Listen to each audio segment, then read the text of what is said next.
to trial. Take it to trial. Welcome in, grab a seat, hit the like and subscribe. Cause Sweet Peas on the mic with that spicy little vibe. Got the courtroom streaming in the chat, going wild with the debating heavy topics. Still laughing like a child. From objections to confessions to the judge's side. If it's justice and it's messy, we gon' talk about why. Every day's a new case, every moment's a ride. And when Sweet Peas in the building, we be learning with pride. Minds on deck, keep the room running smooth. Film free therapist, you know, keeping everyone in the groove. Like to with the facts, pretty young girl with the stats. Morelia and fine, like keep the peace in the chat. But Jason walks in and the ladies can laugh. Chocolate, take it to trial. When the truth gets loud and the laughs run wild. Sweet Peas got the spice, she's the queen of the house. Chat band rolling deep, we been here a while. Lights on, lights up, we gon' do this right. Take it to trial. Every day, every night. Take it to trial.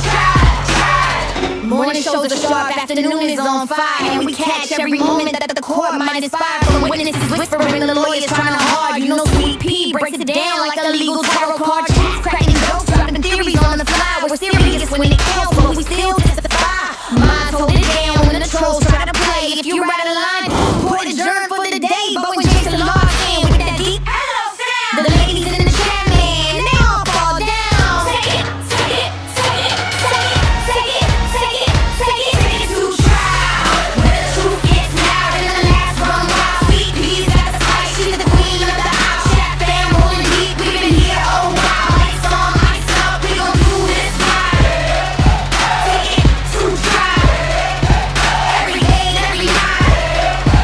Take it to trial. When the sun goes down and the cases get deep, after the dark gets spicy, no secrets to keep. Taboo topics, big laugh, slap, happy crew. Sweet Pea says behave, but we never really do. It's opinions, confessions, stories untold, but we handle it with heart like the chat made it go. Take it to trial. From day to night and every wild mile. Sweet Peas in it strong with her trademark style. And then the fam in the chat always makes it worthwhile. Turn it up, show some love, hit the like on sight. Take it to trial. Yeah, we live tonight. Take it to trial. Yeah, we live tonight. Take it to trial.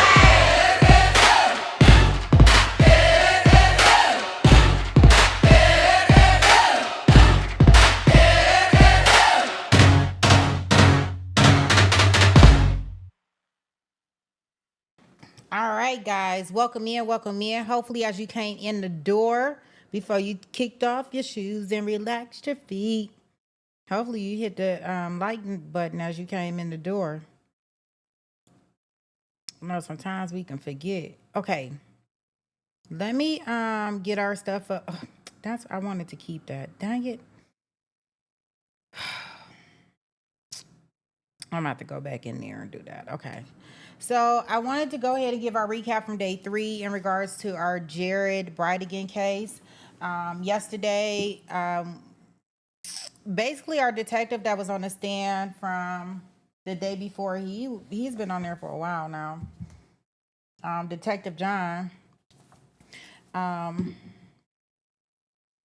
So we were able to see more of Mario's initial interaction with investigators.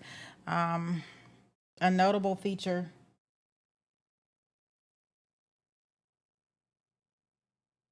Oh, I thought I heard something. Was how much he talked about the conflict between Jared and Shayna Gardner. He also discussed the family dynamics regarding the custody in his interview that we able to see. And investigators, of course, they allow him to speak and just keep talking. Investigators continue to explain how the case from day 3 included the law enforcement testimony where John got up on the stand on cross-examination. We saw video footage of Mario's vehicle leaving the Potomac residence back and forth. Sometimes he had Henry Tenney, who is the alleged gunman. Sometimes he had materials. They said they were doing work, and I think and this is after they put the poll camera up. So this is after the redrum. They put a poll camera up in order to watch his property, and he would just go back and forth with different stuff, picking up items, dropping things off, and I guess giving Henry Tennant some work. Now, I think that the defense brought this into the case because they want to show that, hey, listen, if he really had knew or set Jared up with Henry, why would he still be dealing with Henry? Why would he be in the vicinity as Henry? Why would he be hanging out with Henry? I think that's the reason why the defense brought that into the case. Also, we heard from yesterday, we were able to hear from some witnesses, a young lady. What was her name? Her name was Taylor.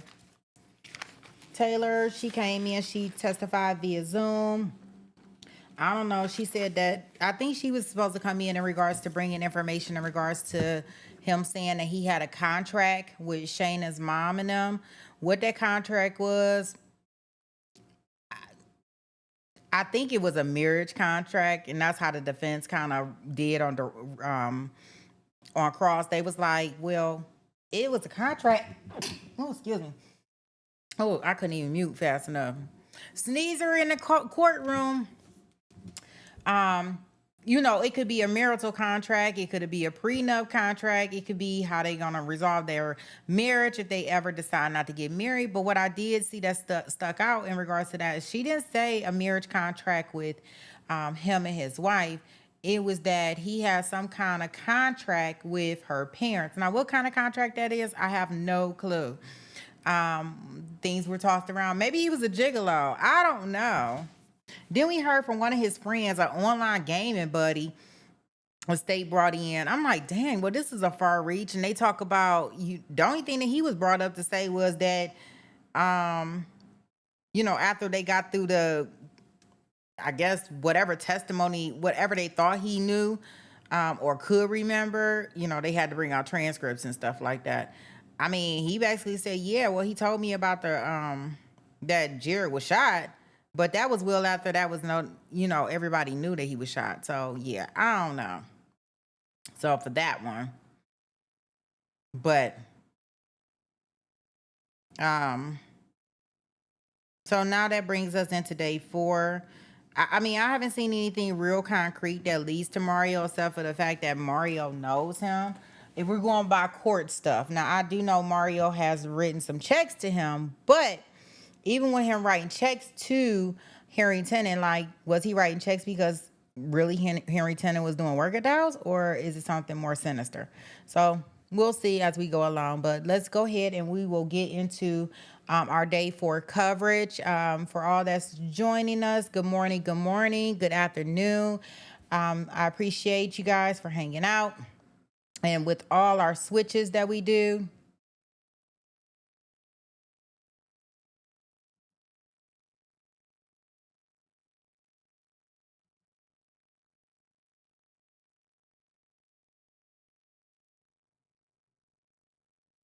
did it not? Oh, okay. I see it.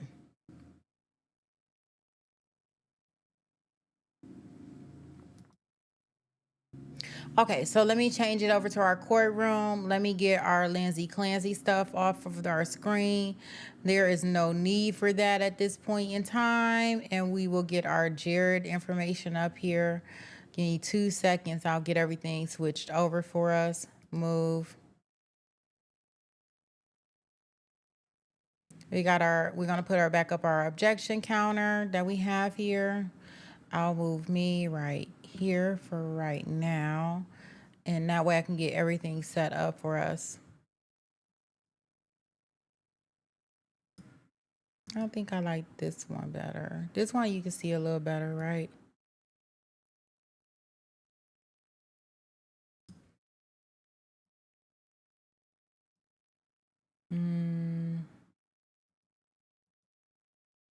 No, maybe this one you can see a little better. I don't have no clue.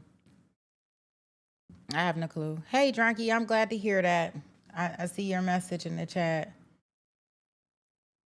Hey, Gabber. All right, guys, let's get into it and let's see what we have today as far as our testimony. Now I'm gonna be setting up Tupac after this. I'm gonna go ahead and start doing that. Hey, West Cruz, what's up? Welcome in. Good morning. Are both sides ready to proceed? Yes. Okay. All right, ready to bring in the jury? Okay. Well, Mr. Holman. He's checking them in.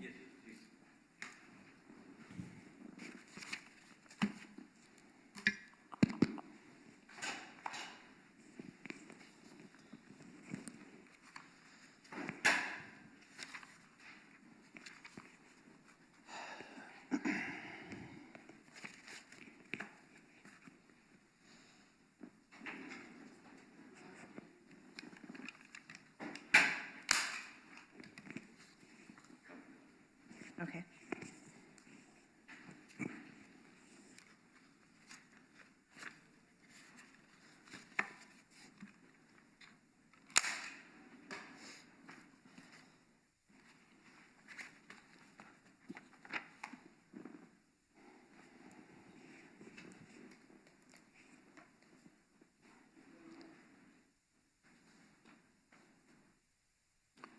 Would you like to do our appearances, Judge?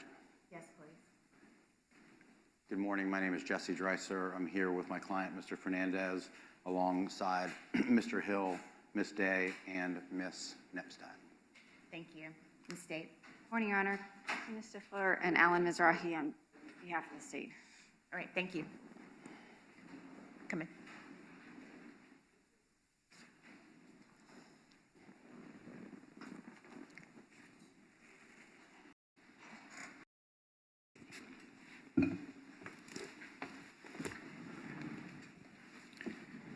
Make yourself comfortable. And he back.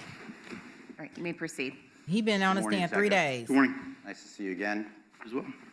All right, because there was a little bit of a gap, I'm going to bring us to February 15th of 2022. That's the day before the homicide of Jared Bridegan.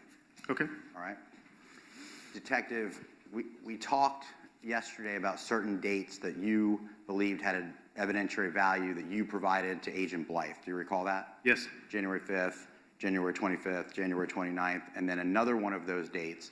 In fact, the next date was February 15th, 2022, right? Okay.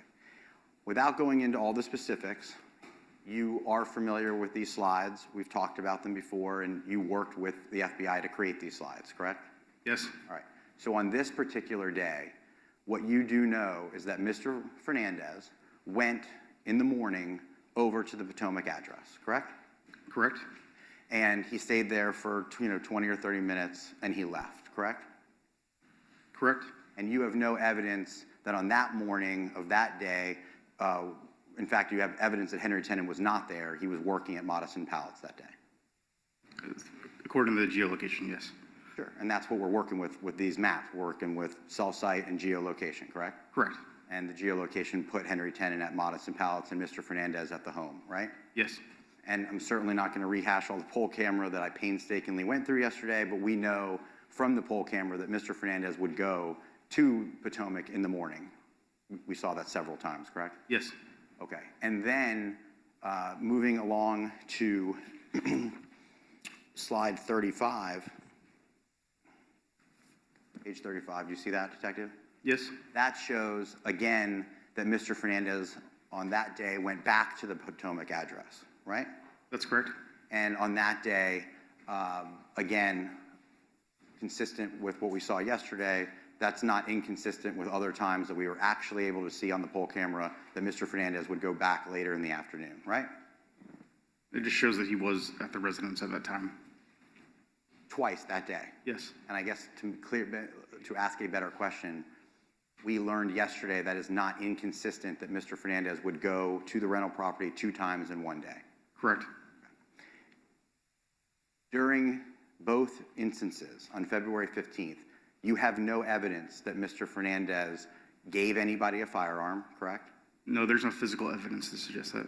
You have no physical evidence that Mr. Fernandez received a firearm from anybody, correct? That's correct. And you have no idea what Mr. Fernandez did while he was at the Potomac address. Also correct. You don't know if he was brooming the driveway, bringing construction materials, meeting an air conditioner person. You just don't know. No.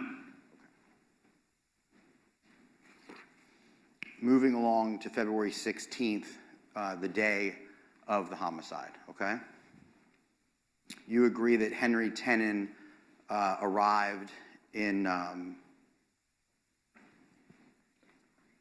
sorry, at the very late hours of February 15th, moving into February 16th, you know that Mr. Fernandez went over to John Biggerstaff's house, correct? Yes. Okay. And this is the one that I talked about briefly yesterday, where we don't have to guess what Mr. Fernandez was doing there because he was caught on a video. When I say caught, you found in a cellular download a video of Mr. Fernandez performing a sexual act that was found by your investigative team, correct? Yes. So we know at least something that he was doing there that night, correct? Correct. You don't have any evidence that he was giving anybody a firearm, meaning Mr. Fernandez giving anybody at that Biggerstaff residence a firearm, do you? No. You have no evidence that he was receiving a firearm, do you? There's no physical evidence of that now. And on any audio that was recorded, you don't hear anything about a discussion of a firearm, correct? No. Moving along to February 16th in the evening on the night of the homicide, you have evidence to believe that Mr. Henry Tenon got into Jack's Beach somewhere around 6:25 p.m., right? That's correct. And you know that from the Taco Lou surveillance. Correct.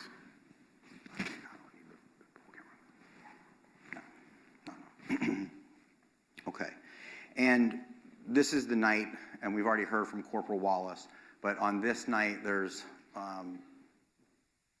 surveillance from businesses, correct? Yes. There's police surveillance, correct? Yes. There's Ring doorbell footage, right? Yes. And there's other people's personal security videos that you were able to collect to put into evidence to sort of piece this crime together, correct? Yes. Okay. At any point prior to the homicide, do you have any surveillance putting Mr. Fernandez anywhere near that F-150? No. You don't have a single eyewitness that says that Mr. Fernandez was in that F-150, do you? No, there's no eyewitnesses. And in this case, I think you told the jury on direct examination that there were thousands of Crime Stoppers types tips that came into your agency? I don't know if the word thousands was used, but there were a lot, a significant amount. I agree, that wasn't you, but there were thousands, weren't there? I don't remember the specific number, or there were a lot of them. I don't remember how many. So we can agree there were a lot. Yes. And people would just call you and say, I saw that similar looking truck at Home Depot. Yes. And that wasn't much of a lead, right? No. But the community was aware that law enforcement was looking for evidence associated with a blue two-tone Ford F-150, right? It seemed like there were at least some portion of the community that was aware, yes. Right. And that's why they would call to give you information, correct? Yes. And there's not a single witness that's going to take the stand who called Crime Stoppers and said, I saw a person matching Mr. Fernandez's description in that F-150 that night, correct? That's correct. And there's not a single person that said, I saw an F-150 similar to that description parked near Mr. Fernandez's residence that night, correct? That's correct.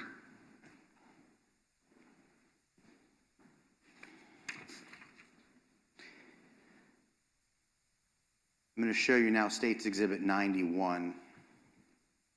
See that?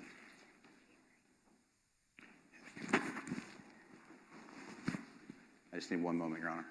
Sure. Thank you.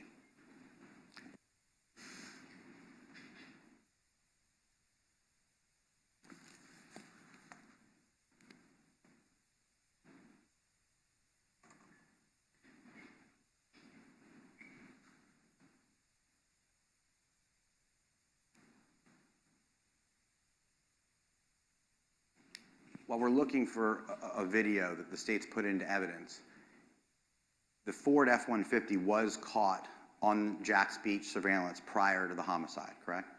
Yes, And it's driving right past the police station toward the area of Pablo Hamlet, correct? that's correct. And because it's prior to the homicide, we know it's around 7 p.m. when that happens. We'll see the exact time in a moment, but it's around 7, right? Correct. Okay. And this is Jack's Beach on a Wednesday night, early in the evening, right? Yes. There are people walking on the sidewalks. The area where the truck was is not a super populated area. It's kind of, but there, yes, there were people walking on the sidewalks. Okay, let's look at it.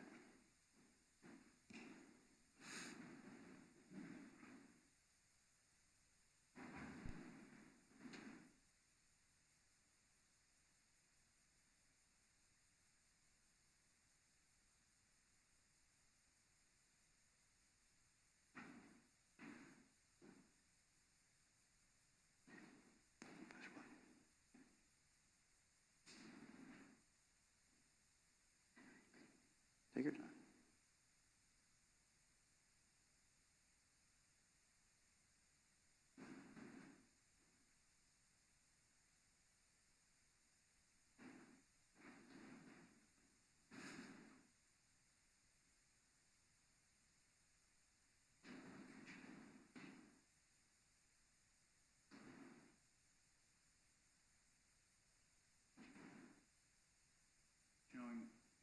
I'm showing you what's been already placed into evidence as Exhibit 91.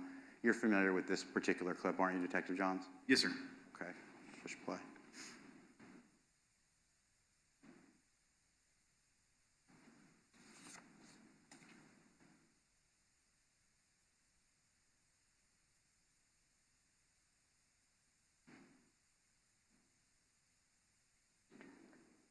You say the blue truck passed by? Yes, sir.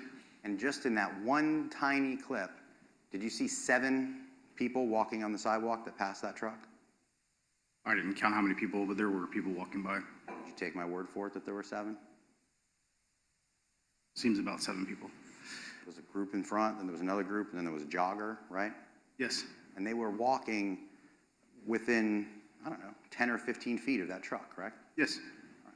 So no reason to believe that at that night, at that time, it wasn't like, well, no one reported it because no one saw that blue truck. Plenty of people, by just that small clip, had their eyes on that truck, whether they were paying attention or not, correct?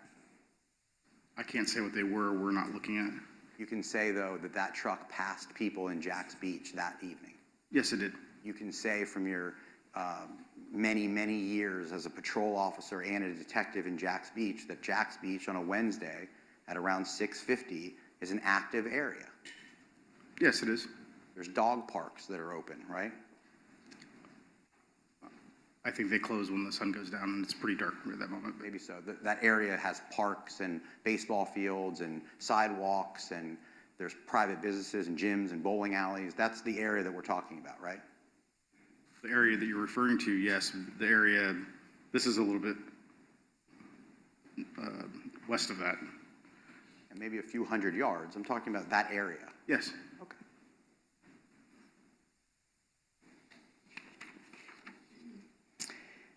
At the scene, I'm not going to spend a lot of time on this because I think I've asked you, there's no physical evidence that puts Mr. Fernandez at that scene. No, there's not. There's no DNA, No. no eyewitnesses, No. no surveillance. No. Now, you do know that Mr. Fernandez is home at midnight because law enforcement went to his house around midnight and he was there. Yes. No dispute as to that fact. No. And you have no evidence that Mr. Fernandez was ever outside of his home after 5:45 p.m. on the night of the homicide, correct? Do you mind if I check my timesheet real quick? Sure. You can check it. Any piece of evidence that you think will help establish that Mr. Fernandez was outside of his home after 5:45 p.m.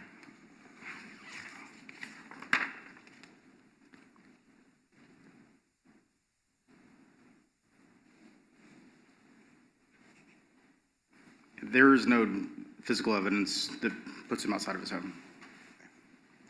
Now let's talk about Henry Tenen for a moment. He gets to Jack's Beach around 6:25, right?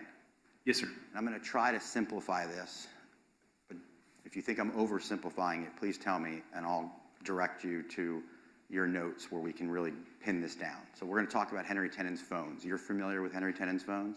Yes. That was a big part of your investigation? Yes. Henry Tennant, for whatever reason, he had 4 phones, correct? That's correct. And one of the phones was associated with a number that he gave to his daughter that was on his plan, correct? Yes. And we can assume for the purposes of this conversation, that doesn't really have any evidentiary value to this case, right? That's correct. Okay.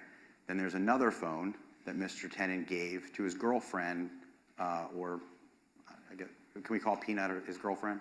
Yes. Okay. And Peanut's name is Janie Deal, Yes. but she goes by Peanut. That's correct. And in this case, Peanut had one of the phones. That's what your investigative efforts led you to believe, correct? Yes, sir. Okay. And there's some evidence in this case that Mr. Tennant calls Peanut on the night of the homicide, right?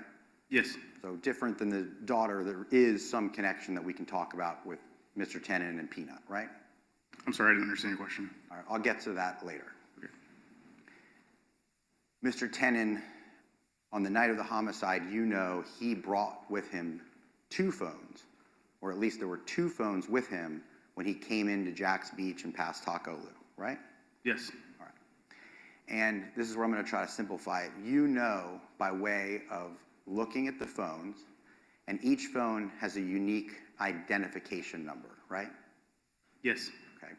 And you were able to determine that one phone with one unique identification number stayed with Mr. Tennant on the night of the homicide, correct? Yes. And we refer to that phone as Tennant 2, correct? Correct.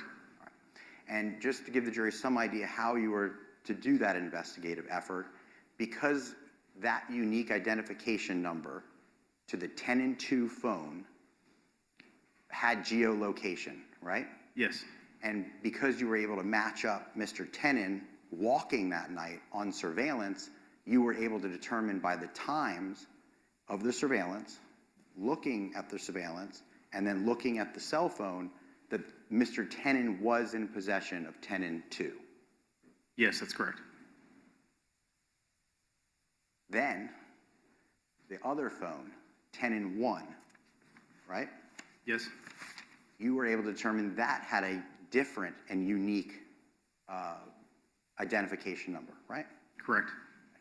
And you know that during that night that those 2 phones separated, correct? That's correct. No dispute as to that. No. And the reason that we know that is because after the homicide, Tennant 2 would call Tennant 1, correct? Yes. Sometimes the phones appear. Excuse me. Take your time, you need a second? Some Okay. water? No. At some point, you know that they separated by way of geolocation, correct? Yes.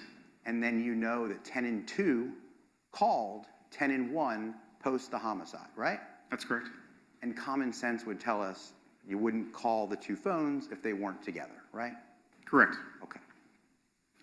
And in this particular case, you also were to determine that Tennant 2 and Tennant 1 were separated by way of geolocation, right? That's correct.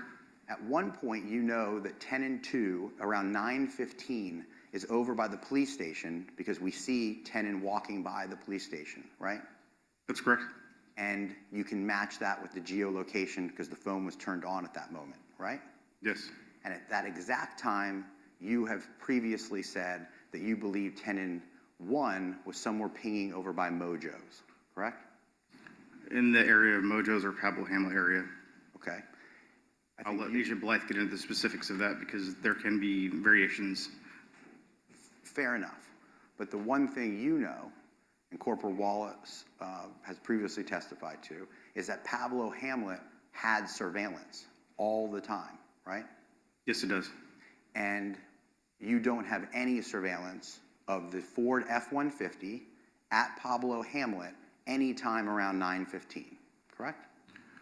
There is some surveillance of the truck coming back to Pablo Hamlet, and then it moves into what we believe is the gravel parking lot. But after that, no. Let's break that down. You know that the phone, excuse me, not the phone, the truck pulls into Pablo Hamlet at approximately 8 p.m., correct? I'm just going to refer to my sheet right here. Please.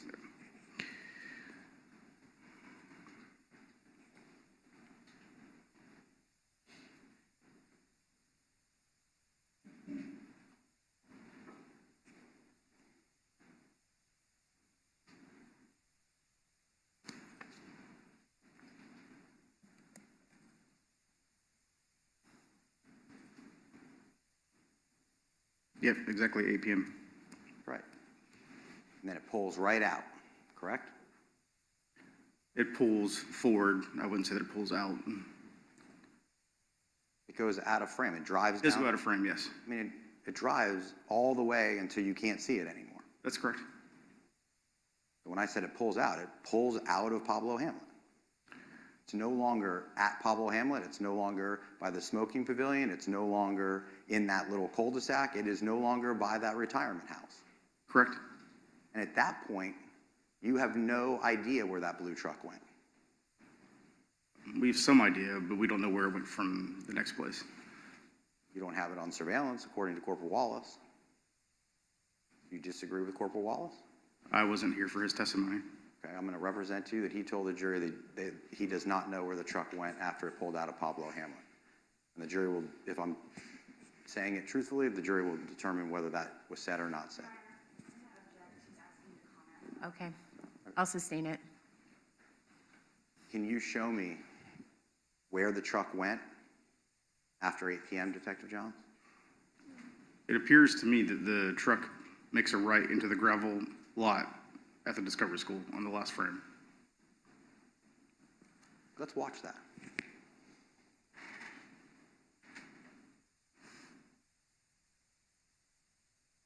This may take a second because I wasn't expecting to do that. I'd like to watch it with you.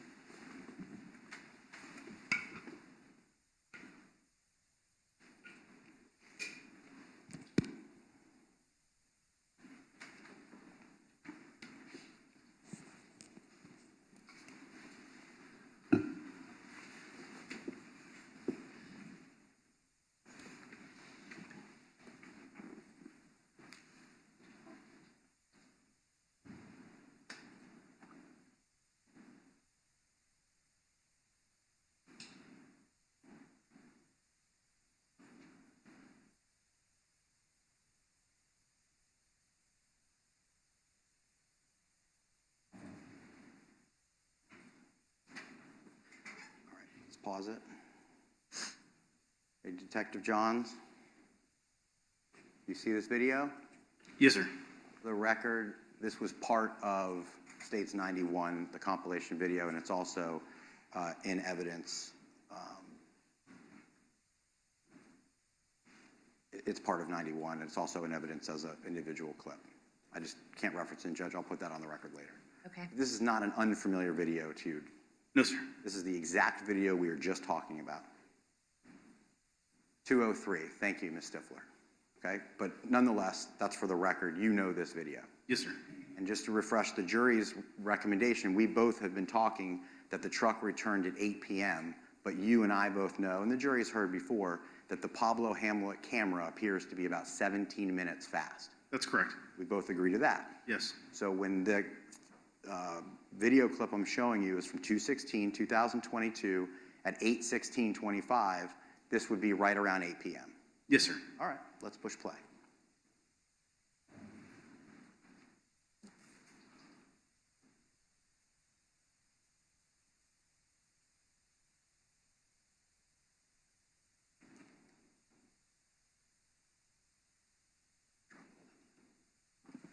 While we're waiting for the truck to pull in, Detective, can you see a gravel lot anywhere in this video? No, you cannot. So the gravel lot that you're telling me that you think you can see the truck pull into, you acknowledge you cannot see in this video. That's correct. You cannot. Okay.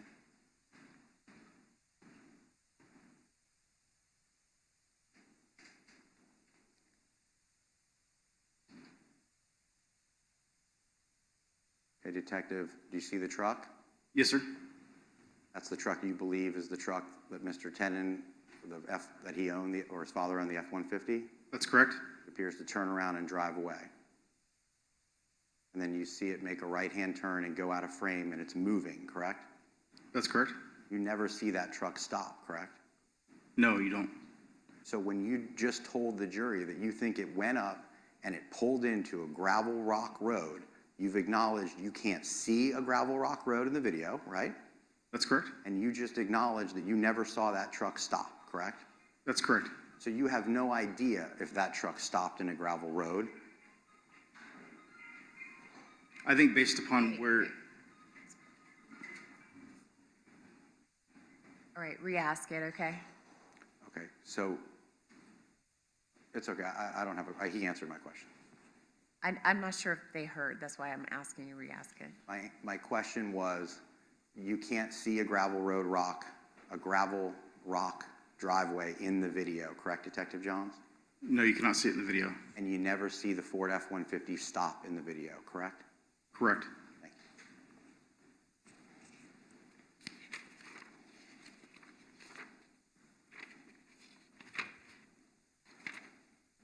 you. At some point, 10-1 and 10-2, the two phones turn back on. Yes, And when they do, they're both back near the Potomac address. that's correct. So reason to believe that whoever was with 10-1 and 2, they go back to Potomac. Well, the phones go back to Yes. Potomac. I mean, I don't want to overcomplicate it. That's where, at some point in time, 10-1 and 10-2 were in Jack's Beach. We agreed on that. Correct.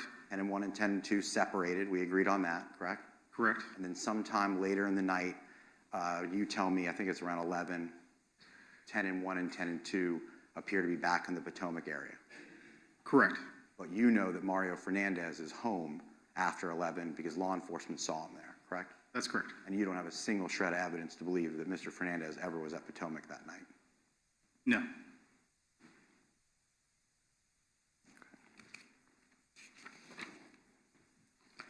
You did speak with Ms. Bridegan that night at the police station? Yes, sir. Okay. This was not recorded. That's correct. You did tell the jury a couple days ago that everyone's a suspect until they're not a suspect, correct? That's correct. There is no way for you to know whether Ms. Bridegan was a suspect at that point in time when you spoke to her. You're right. Correct. And yet you chose just not to record it because you told the jury I was giving her bad news, so I didn't think we should do that, essentially, right? That's correct.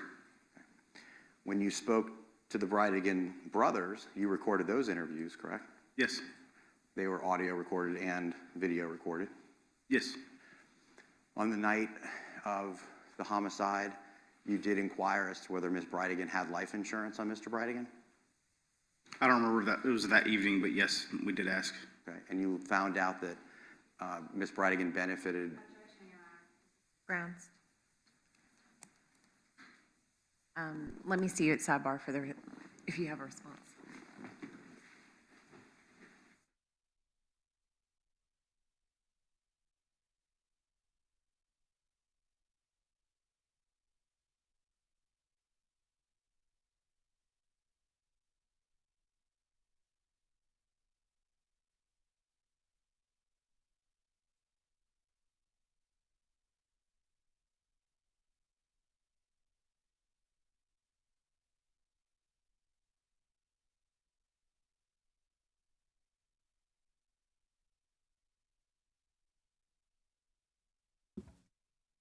Oh God, I just had a flashback when she said grounds. I was like, oh my gosh.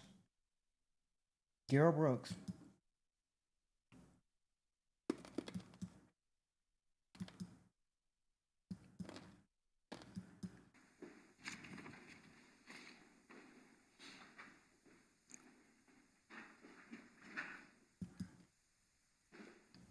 Madam Court Reporter. Through your investigation, you learned that Ms. Bridegan did receive life insurance, correct? Yes. And that was important for you to determine what that was because you were trying to investigate and find out any and all information you could about this homicide. Fair enough? Yes. You didn't just speak to Ms. Bridegan that night at the police station. You spoke to her many, many times throughout this investigation, correct? That's correct. And regardless of what you were talking about, life insurance, her location, anything that you were investigating, you never one time did it in a recorded or videotaped setting. The only time she was ever at the police station in the soft room was the first night. Every other time we ever met with her, it would have been out in the field or it would have been through a phone call. Because maybe that's where you chose to meet her. That was a decision you all made. When you asked Mr. Fernandez to come in, you asked him to come into the police station, right?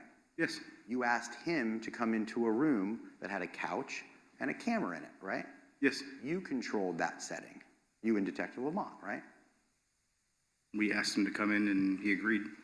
And you turned the camera on. Yes. You could have turned the camera on when you met with Ms. Bridegan if you asked her to come to the police station, right?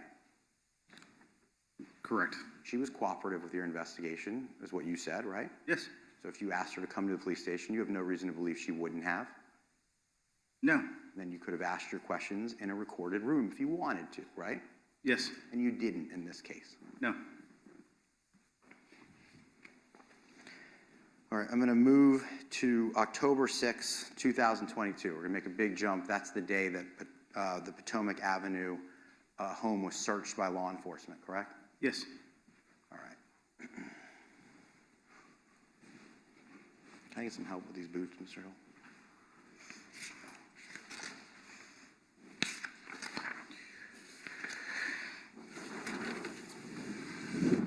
Grab them. Can I? You want to set them somewhere? Can I sit them on top of the tire? Yes. Thank you. You okay with that, Madam? Your Honor? Yes.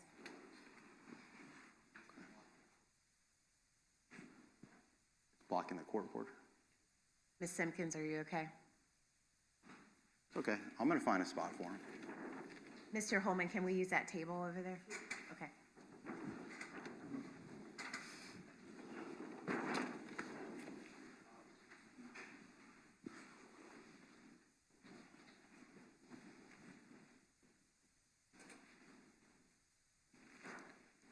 Is this okay, Alan, or is it blocking you?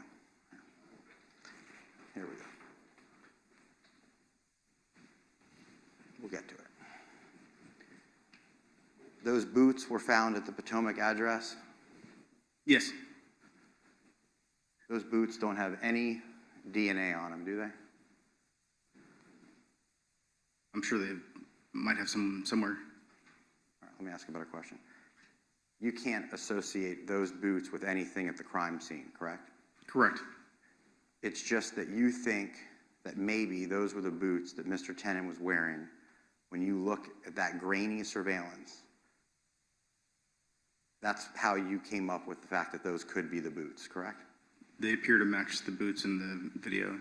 Just so the jury's clear, it's all the videos that they've seen of Mr. Henry Tennant walking through Jack's Beach.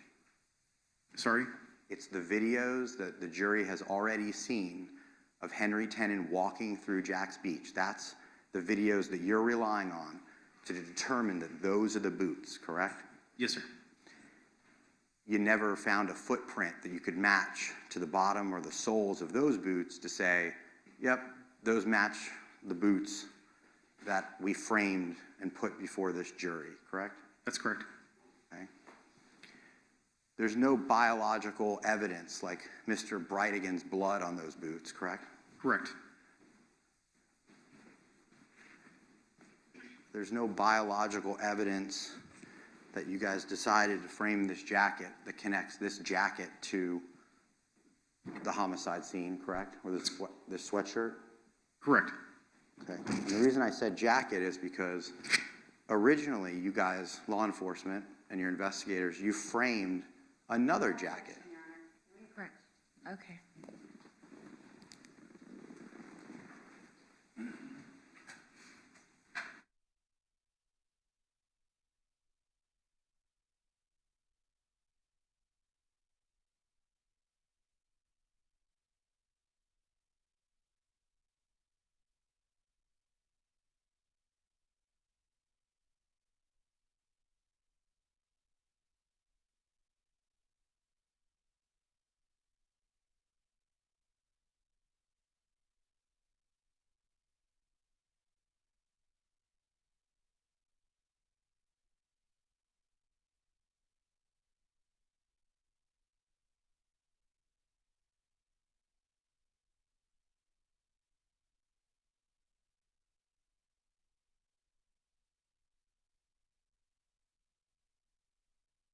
Rules that is admissible, you may have to answer them again.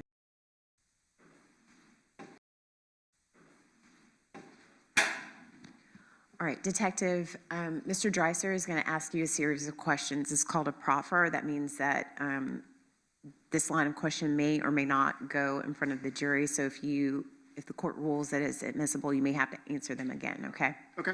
Mr. Dreiser, you may proceed. Detective Johns, did you help in the preparation of the state's case and getting prepared for trial? To what degree?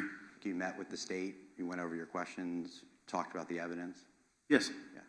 And in this case, there was a wax canvas jacket, like a welder's jacket or something? Yes.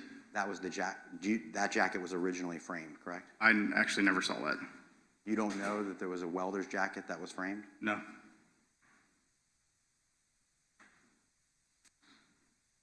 You never went into the conference room and saw that? The only exhibits I have seen in the conference room or that I recall seeing are the ones that are here. And no one ever told you, or you never participated in the preparation of choosing the welder's jacket to be framed over this sweater? No. No further questions, Judge. Any questions by the state? Let me see you all at sidebar.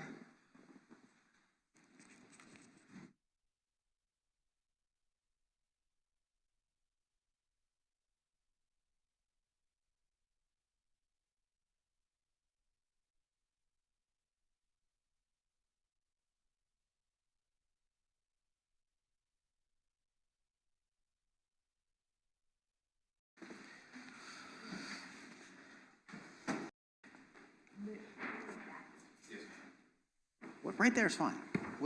Mr. Dreiser. Detective Johns, can we agree that, again, this particular sweatshirt was found at Potomac? Yes. This particular sweatshirt, you believe, by looking at the same video that's been submitted into evidence to this jury, you can identify this particular jacket by looking at that particular surveillance video? Yes. And you feel confident that looking at that, you can determine it's this particular sweatshirt? The video seems to match the jacket that is there.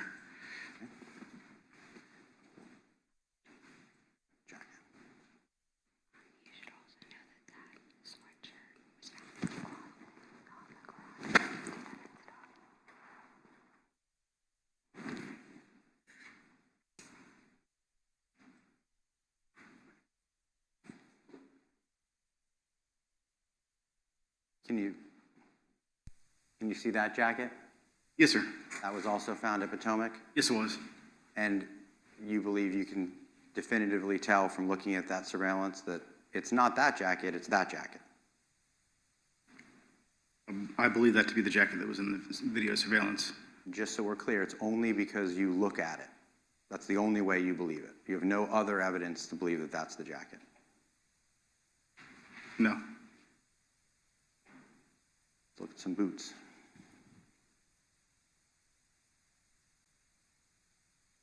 These boots were found at Potomac? Yes. And you believe by looking at the surveillance video that's in evidence that you can tell it's those boots that are framed and not these boots? Certainly not those boots. You don't think it's those boots? No. Okay, let me show you another pair of boots that was found. How about these boots? Could it be these boots? I don't believe so. Why don't you believe so? If you look at him walking and you see the tongue of the flap of the boots, it's more consistent with those boots versus the ones that are on the screen. And I just want to make sure when you're talking about the analysis that you're doing, you're looking at the video that's been submitted in evidence. There's no other videos that you're looking at. There's no other videos. And you can tell by the tag of those boots different from the tag of these boots. Tongue. I'm talking about the tongue. Tongue of those boots compared to the tongue of these boots. That's your testimony. Yes. Okay. Let me show you another pair of boots. The ones in the car.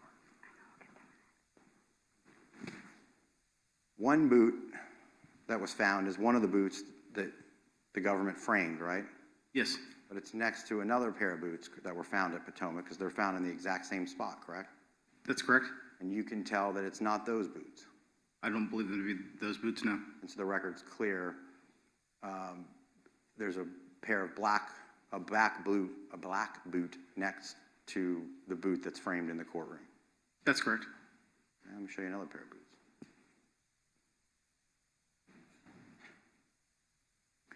When Mr. Tennant's vehicle was recovered, you see those boots? Yes. And you don't believe those could be the boots? No. And why don't you believe those could be the boots, Detective? They're the same color, roughly tan construction boots, correct? Yes. They were found in Mr. Tennant's vehicle that you guys believe is associated with Mr. Tennant, the Ford F-150, right? Yes, sir. These boots have a long tongue, just like the boots in the courtroom, correct? Kind of hard to see the tongue in the photo.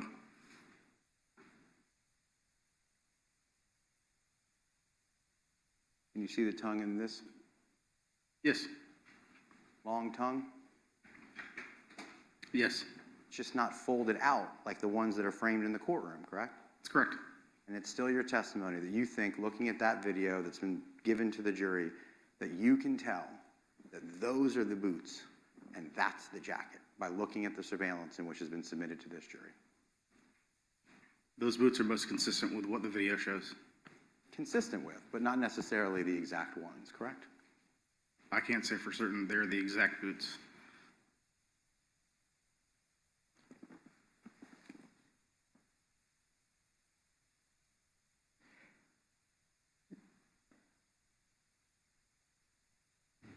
Mr. Dreiser, when you're referring to the photos, if you could say the exhibit number. Yes, I'm sorry.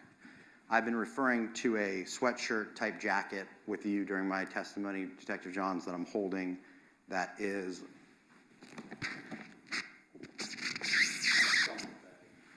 can I just pull it out? States 128.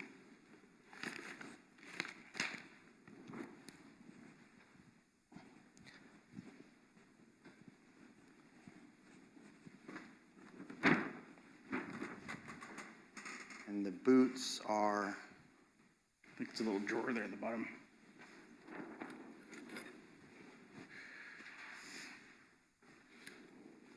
I'll just look at the list. If you just give me a minute. It just pulls out there at the bottom. Pulls out. They're not. Sorry. This. Oh, I don't want to mess your evidence. I see the bag. I just don't want to mess it up. 129. For the record, the boots that we've been discussing that I keep saying are in the courtroom versus the other boots are 129. We can agree with that, right? Yes.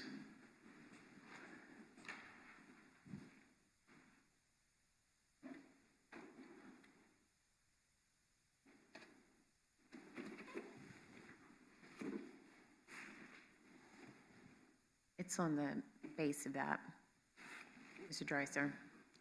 It's on the base that you took it off of. Base. And in 168, this is the box, a box of boots that were found at Potomac, correct? Yes. And you're certain that this box goes to those boots? They weren't found in this box, right? I cannot say definitely that those are the same exact boots that go in the box.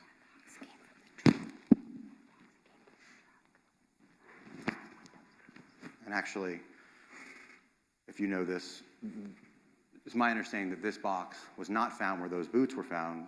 Those boots were found at Potomac, and this box was found in the Ford F-150. Yes. So it would be more consistent with the photo of the boots that I showed you in the F-150, because that's where the box was found, correct?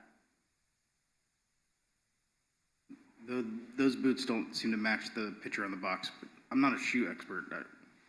You're not a shoe expert? No. Okay. Hold on.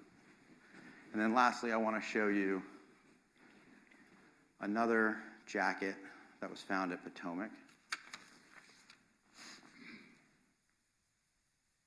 Can you see that, Detective? Yes, sir. Okay, and it's another jacket that was found over by Henry Tennant's belongings. Yes, sir. Let me show you a better picture. And I showed you Defense Exhibit 11, which is the green camo jacket, Your Honor. Thank you. Okay.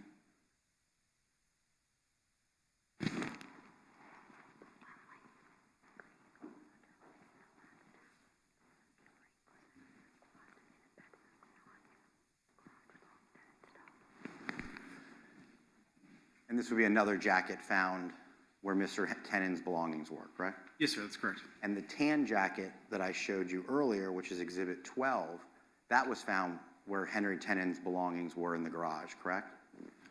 That jacket was found in the garage. In the garage. Mr. Ordway indicated that that was his father's welded jacket. Oh, okay. But you guys still collected it for evidence? Yes. And you bagged it and tagged it and you brought it over? Yes. Even though you knew that day that it wasn't connected with Henry Tennant at all? He called back later and asked if he could have the jacket back. I didn't know that at the time. Okay. But the sweatshirt that's framed in this courtroom was not found in the garage. It was found hanging in a closet inside the house where none of Mr. Tennant's belongings were, correct? Mr. Tennant did have some items inside the house. Most of his stuff was in the garage. But that particular jacket was hanging up in a closet. Yes. And that's State Defense Exhibit 13A, the jacket not found in the garage, found in the closet, correct? According to this photo, yes. Well, who took this photo? I didn't take it, Detective. Neither did I. Someone from your law enforcement agency took it, right? Yes.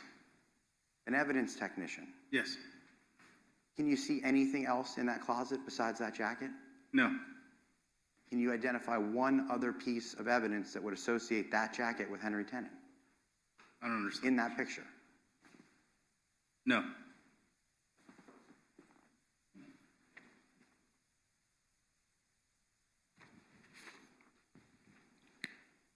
On October 7th of 2022, you conducted a controlled call. Yes. Can you tell the jury what a controlled call is? Control call is when we have someone make a telephone call to another person without their knowledge that it's being recorded. And you had Jeremy Ordway call.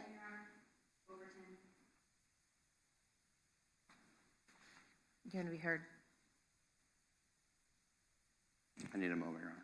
Okay.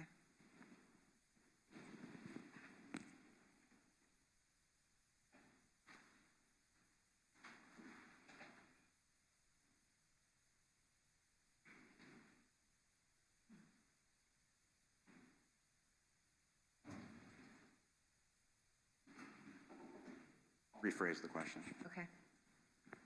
You found no evidentiary value in that phone call? No, sir, we did not.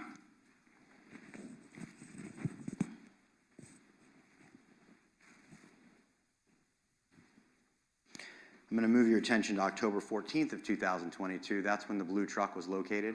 Yes, sir. Okay, and that blue truck was located at Jimmy Jones's house, correct? Yes, sir. That was a friend of Henry Tennant, That's correct. not a friend of Mr. Fernandez. No. You have no evidence that Mr. Fernandez was ever at Jimmy Jones's house.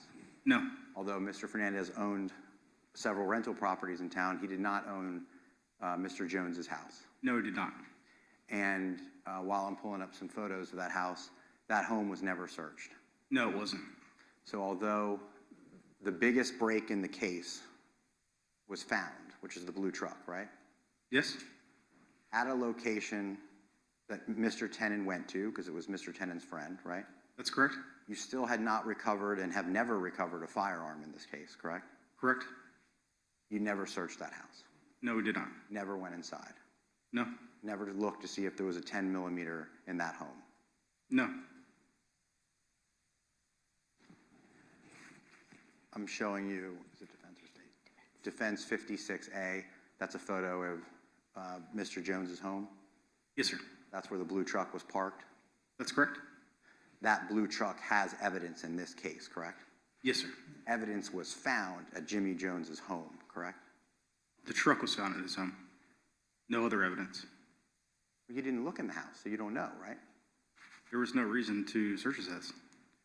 Other than the fact that the biggest break in the case was found at Jimmy Jones's house. Other than that, there was no reason to search the house. We had records stating that the truck showed up at his house several months after the homicide. There was no reason to search the residence. Several months after the homicide, you hadn't found the firearm, right? And there was nothing that pointed to Mr. Jones as a possible suspect. But it pointed to Henry Tennant, right? Yes, And you did have evidence that Henry Tennant was at Jimmy Jones's house, correct? that's correct. You have evidence that Mr. Tennant chose to park the truck, which was the truck used in the ambush at Jimmy Jones's house, correct? He asked after the truck was not operable. Mr. Tennant asked if he could have the truck towed there. Right. And what you don't know is if Mr. Tennant said, hey, can you stash this 10 millimeter in your closet for me? You don't know that. Yeah, And if he did ask, it could have been in his closet when he dropped the truck off, right? I don't think that's true based upon, there's no evidence that suggests that that is true. There is no evidence to suggest, because we agree that you never searched the house, right? That's correct. And had you gone in and had you found a 10 millimeter, there would be evidence, right? I'm sorry, I don't understand. Had you gone in and searched the home, there would be evidence that there wasn't a firearm, or there would be evidence that there was a firearm. But we just don't know today, right? We did not search the house. On February 8th of 2023, you pulled Mr. Fernandez over in a traffic stop, correct? There was a traffic stop, yes, And he was not arrested on February 8th. that's correct. You pulled him over because you guys got a warrant to get his cell phone device, That's correct. okay? And when you pulled him over, he was cooperative? Yes, He gave you the cell phone? yes, It was without incident. correct. You found no other evidence associated with this crime in his truck. Correct. You didn't find any large amounts of cash. No, You didn't find any disguises. no, You didn't find any additional passports. no, Nothing to suggest that he was on the run or he was attempting to flee. no, And in this particular case, he gave you the cell phone and he went on his way. that's correct. And you know that that cell phone, by way of your forensic investigation, is not the same cell phone that was used or that Mr. Fernandez owned on February 16th of 2022, correct? Correct. So it's a totally separate device. Yes, It had been about just short of a year by a few days when you collected the device from Mr. Fernandez via that warrant that we just talked about, right? correct. Not unusual that a person could get a new phone over the course of a year, correct? No, It's not as if you stopped him like a week later and all of a sudden he had a new phone. It was a year later and Mr. Fernandez had a new phone. correct. And then ultimately, you arrested Mr. Fernandez and he had another phone, but that makes sense because you took his other phone, right? Correct. You didn't even search the new phone because it had been so long and it was such a brief period of time. Is that my understanding? Correct. And when you arrested him, he didn't flee. No, He was cooperative. I wasn't there during his arrest, so I can't say whether he was or wasn't. Anybody report to you that he was uncooperative? No, It's on body camera. I believe so. You agree that Mr. Fernandez had moved to Orlando to live with his brother on, I don't know when, but he was arrested in March, and at some point before that, he had moved, correct? Yes, The Marsh Inlet home had been sold. that's correct. Miss Gardner had already moved to Washington. Yes. Mr. Fernandez was not hiding out in Orlando, right? No, The news media had taken pictures of him in his driveway. Everyone knew he was in Orlando if you wanted to know, correct? correct. And in fact, at some point, you guys put a tracking device on Mr. Fernandez's car, correct? Yes, You knew exactly where it was. that's correct. And you have nothing to offer this jury that he was leaving or attempting to flee or anything of that nature. He was just living with his brother in Orlando. That's correct. Never switched his vehicle or his car. No, And then, of course, the day he got arrested, both days, let me just back up. The day you stopped him for his phone, he didn't know he was going to be stopped, right? that's correct. And the day he got arrested, he didn't know he was going to be stopped, correct? Correct. And you didn't find any large amounts of cash, correct? When he was arrested? Yeah. I don't know, I wasn't there. It would have been reported to you if he had like 100 grand in cash, right? I'm sure it would have been. If he had an additional passport that didn't match his name or identification, you would have learned that, right? Most likely. And of course, you didn't learn that. No, You didn't learn that he had any disguises or wigs or anything like that. no, He didn't have like a go bag in his car where if I had to find out that I was going to be arrested, I could jump on a plane and go with him. I don't recall anyone mentioning a go bag. Well, that would be good evidence if you found him with a go bag, right? Law enforcement would have been interested in that. Yes. And there's no evidence to suggest that he had to go back. No. And lastly, I understand you're going to come back and you're going to talk about financial records, so I'll ask you about those later. But for today, you put up poll cameras at Marsh Inlet. Yes, sir. Yesterday, we talked about poll cameras at Potomac. Correct. Nothing in all of the thousands or hundreds, no, thousands of hours that were recorded on the poll cameras at Marsh Inlet, you found nothing of evidentiary value. No. You never saw Henry Tennant go to Marsh Inlet, the residence of Ms. Gardner or Mr. Fernandez. No. The poll cams were put up after that. Well, the poll cameras were put up when you chose to put them up, but nonetheless, there was no evidentiary value of anything that you discovered at Marsh Inlet. There was no evidentiary value that came from the poll cameras. But you put them up for a reason, so that you could try to collect evidence. That was the reason you put it up, right? Partially, yes.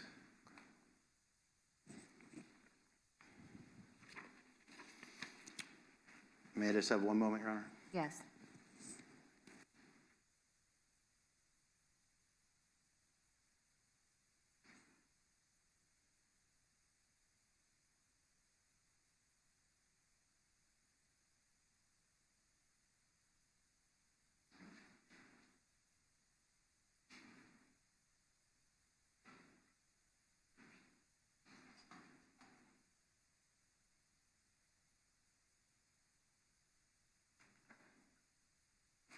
No further questions, Your Honor.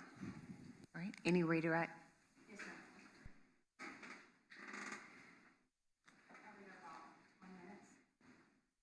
Okay. The jurors, you're good, right? We just came back, okay. Sure.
While Ms. Day is finishing getting set up, Your Honor, may I approach the witness?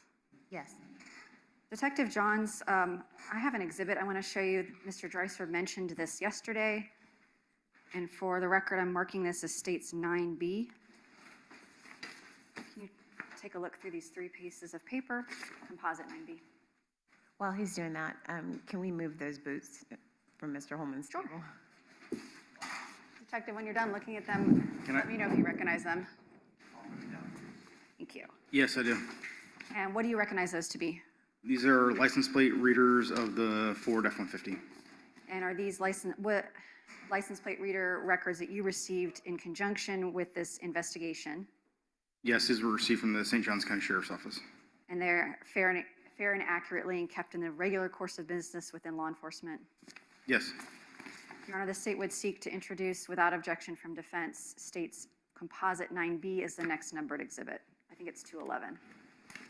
Mr. Hathaway, is it 211? 210? All right. Is there any objection? No, we just stopped talking about it, I stipulate. Okay, so that'll be so entered, 210.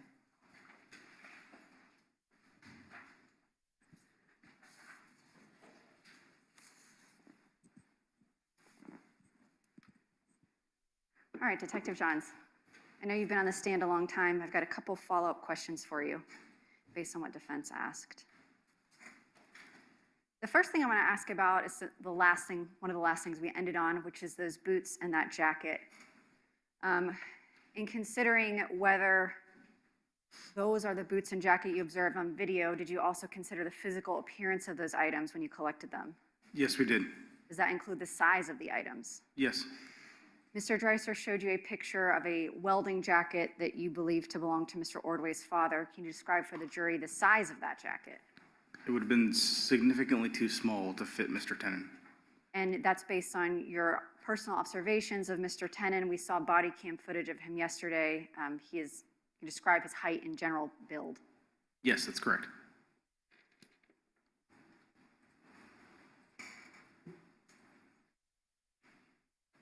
Mr. Dreiser asked you about not recording Kirsten Bridegan when you were telling her that her husband had been killed.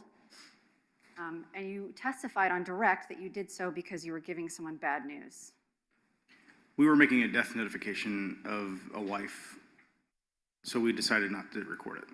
And that was the only reason we decided not to record it.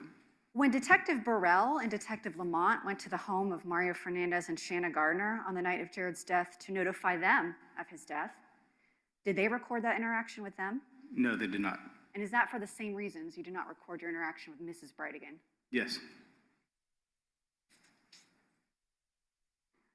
Mr. Dreiser asked you about court filings in the family court case. And I'm not going to go through them at length or pull them up, but there were several filings that were written by Ms. Gardner's attorneys, correct? Yes.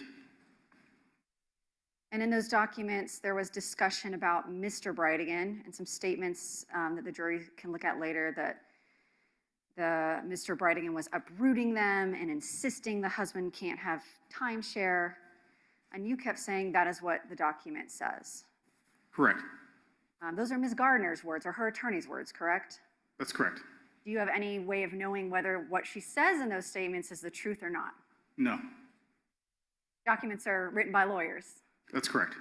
You sat through litigation in this case, and you know that there's a lot of filings, but a lot of action happens in the courtroom or in the halls of the courtroom that is separate from filings. Correct. So the docket may not necessarily reflect the tone and tenor of what's going on when they show up at court. Correct. Sister, I'll rephrase.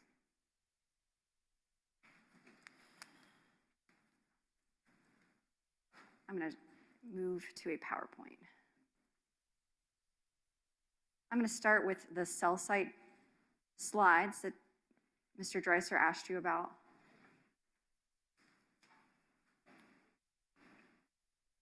And you used cell site mapping to further your investigation, but are you an expert in cell site analysis? No, I'm not. Should I ask Agent Blythe these questions in more detail? I'd be happy to try to answer them in the same manner that I did for Mr. Dreiser. I want to ask you about two of the slides. This one, January 29th, which is page 19 of State's Exhibit 182. And I understand you're not an expert, but based on your investigation and your... Oh, sorry.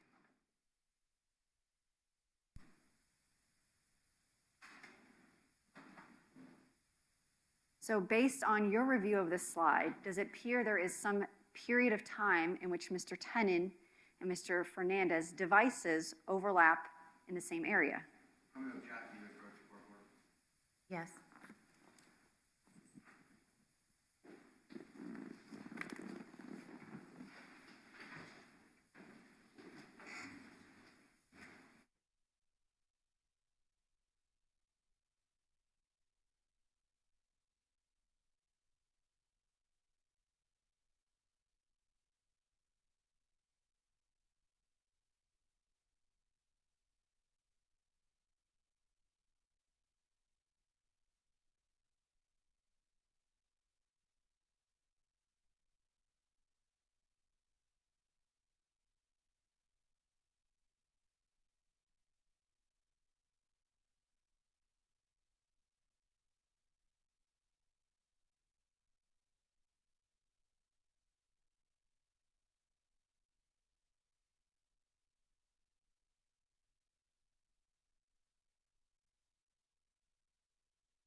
You may proceed. Thank you, Your Honor. Detective Johns, I'm not asking for an expert opinion by any means. Just in general, does this slide, in your estimation, show that there's some time where Mr. Fernandez and Mr. Tenen could have overlapped in the same geographic area? Yes. And that's on January 29th, 2022. That's correct.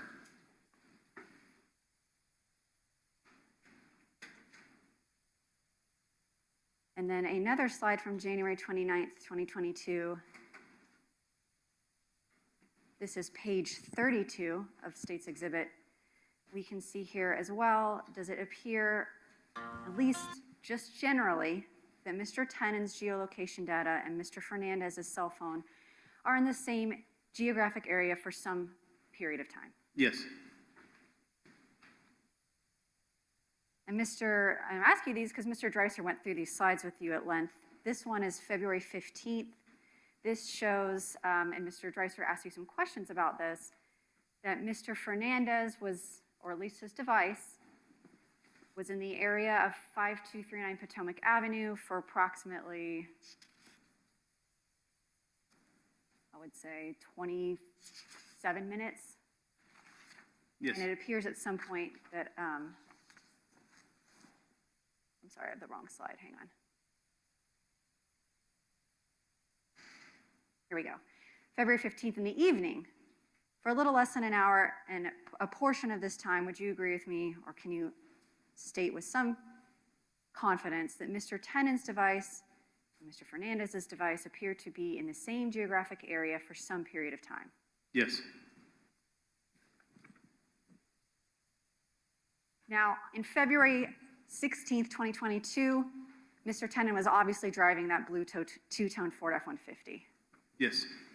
I want to ask you about the license plate reader report that you just identified for the record. Is the light not on?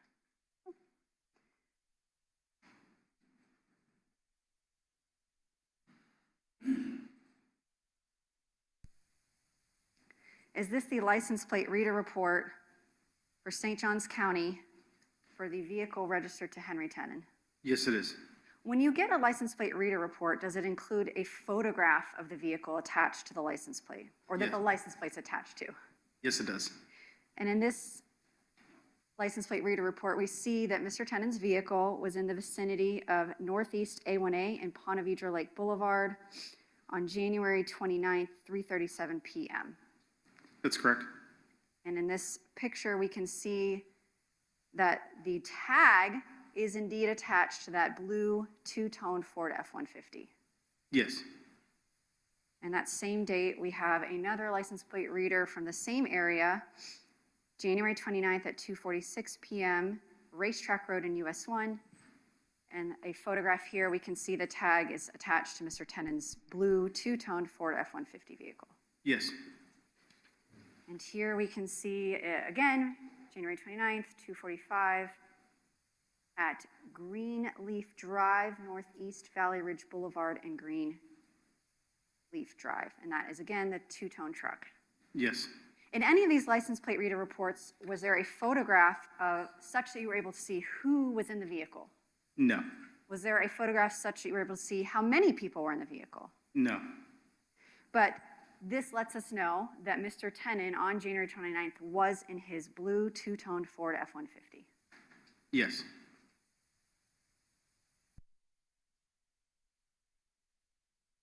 Mr. Dreiser asked you about the media release of the photograph of the blue two-toned Ford F-150, and your testimony was it was released into the community, and upon questioning from Mr. Dreiser, you admitted that many people in the community, especially Jacksonville Beach, were aware the police were looking for this specific vehicle. That's correct. And these slides show that at the time period that Mr. Tenen was driving this vehicle, he overlapped for several significant periods of time at Potomac Avenue with Mr. Tenen while he was in possession of that blue two-tone vehicle. That's correct. Did Mr. Fernandez ever tell you during his interview or respond or give a Crime Stoppers tip or tell anyone that he knew his tenant owned a blue two-toned Ford F-150? No.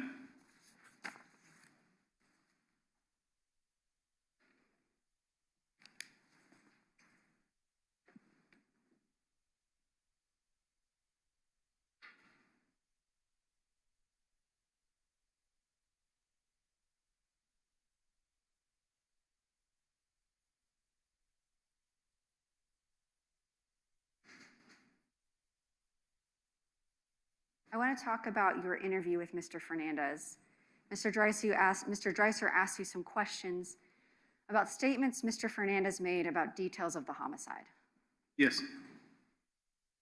And do you believe that the media had released information that there had been a tire in the road shortly after Jared Bridegan's death? I do know a media report was done. I just don't remember the exact date that it was done. Did you and investigators initially believe that Jared Bridegan had gotten out of his vehicle to move the tire before he was killed? Yes, we did. Was that information ever made public? No.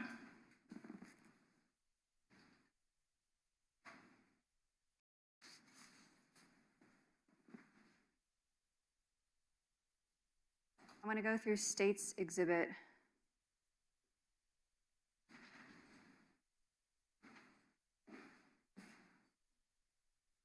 Let me approach. Yes. State's Exhibit 91. It's some surveillance video Mr. Dreiser asked you about.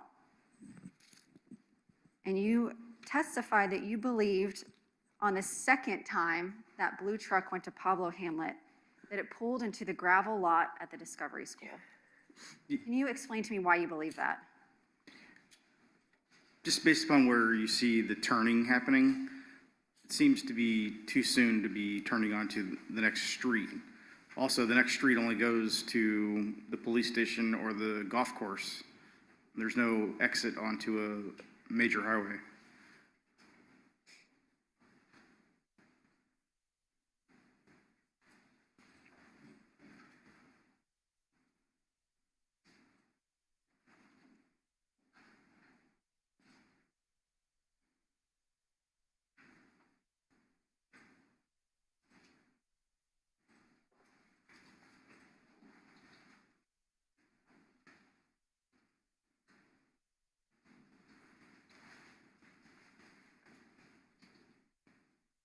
This is State's Exhibit 91 that I'm publishing.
That is the first time the truck left Pablo Hamlet prior to the homicide. Is that right? I can't see them on the screen. Oh, rats. I'm going back and forth between. Get this queued up. All right, so playing at 28:05.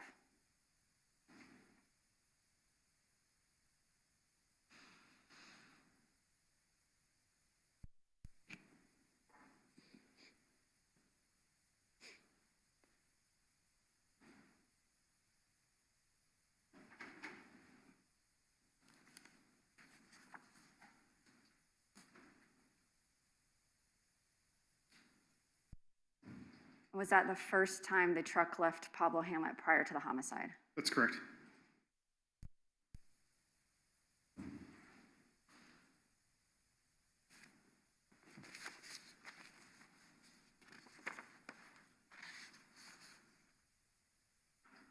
And this time should be actually 8 p.m. That's my fault. We see here the blue truck. Yes.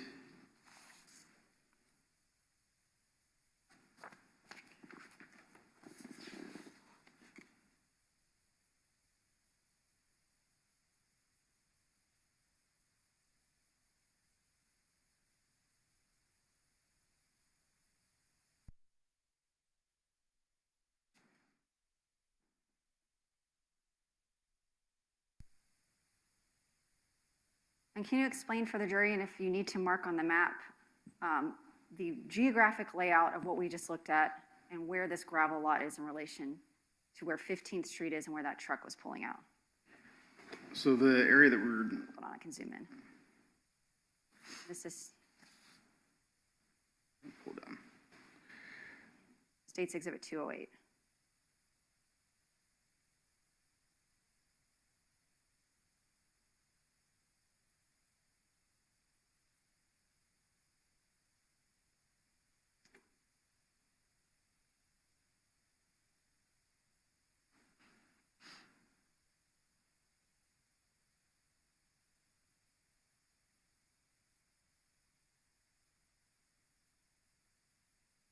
Sorry, this is the world's worst mouse. All right, I'm gonna leave it like this.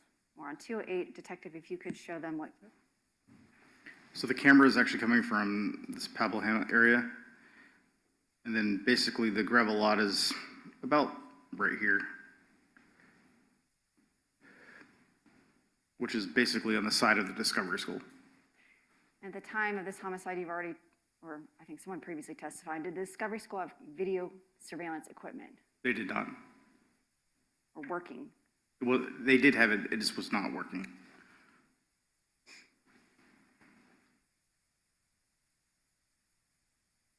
Mr. Dreiser showed you what he deemed or described as a business plan of Mr. Tenen.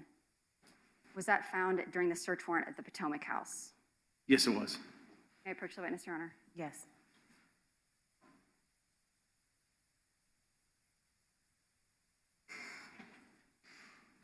This is State's Exhibit 197, and may I publish for the jury? Yes, you may. This is a composition notebook. Is this what was collected at Potomac? Yes. I'll show everyone the business plan.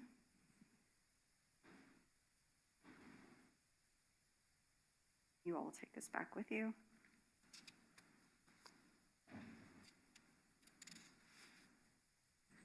And I'm showing you the last page. It's page 5 out of 6 with writing on it. And there describes some costs associated with a pallet business, and they are dated. Can you tell me the dates on this business plan? The cost, or the sheet here is dated March 29th, 2020. Thank you.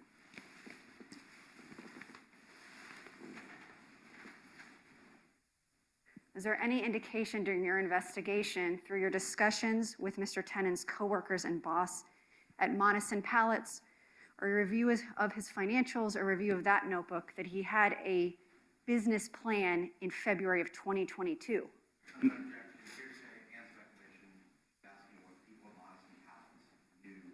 Okay, all right. Response? I can rephrase it. All right, you may. Did you ever find any evidence that Mr. Tenen had a current business plan in 2022 such that he bought equipment, or had reached out to vendors, or had filed any paperwork with the state? No, I did not.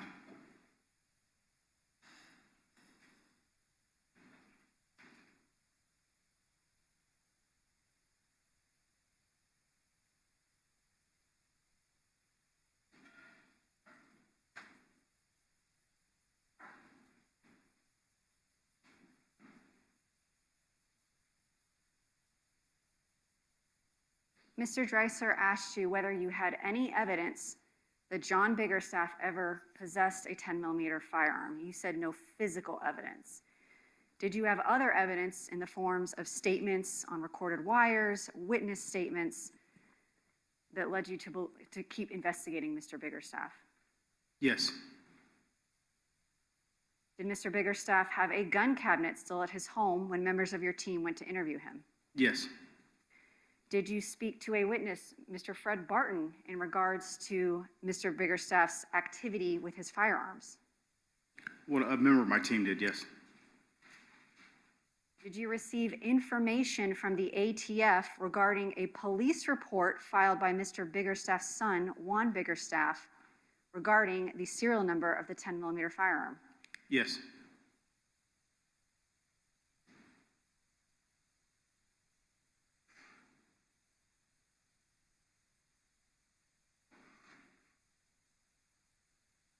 Did you receive a Google return for John Biggerstaff showing that he had Googled and searched 10mm firearms?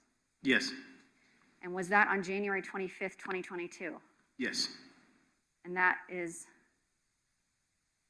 one of the slides that was prepared for you by Agent Blythe, indicates that on January 25th, 2022,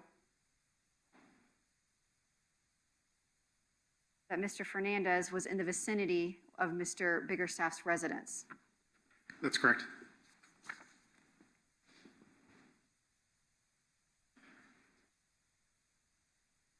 Detective Johns, when you're asked by Mr. Dreiser whether you have evidence of a specific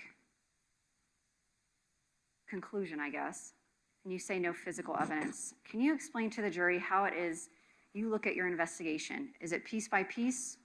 Can you describe to them how you view the evidence when making your determination of how to proceed as a homicide detective? There's certain things that are a one-off or a conclusion, but a favorite cop term is a totality of the circumstances. So you look at everything, you can't explain things through maybe one little piece, but when you start looking at a big picture and you look at everything together, that is when you can start developing evidence that all kind of comes together and makes sense, versus a one-off thing that maybe by itself doesn't mean much. One of the last things Mr. Dreiser asked you was in regards to the recovery of the blue truck at 1705 University Street where Mr. Jones lives. Yes. Mr. Dreiser asked you that there is no evidence to suggest it's not true that firearm could be at Mr. Jones' house. Do you remember that question? Yes. Did you receive information during your investigation in 2023 that the firearm, in this case, was disposed of, Yes. and therefore not at Mr. Jones' house? Correct.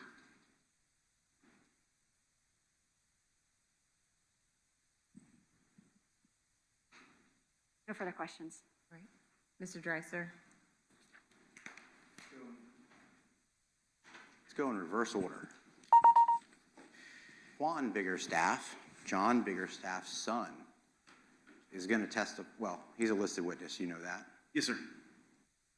And I don't think I heard you. When the state asked you where this gun was disposed of, it was Texas? No. She didn't say that. She just asked if it was disposed of.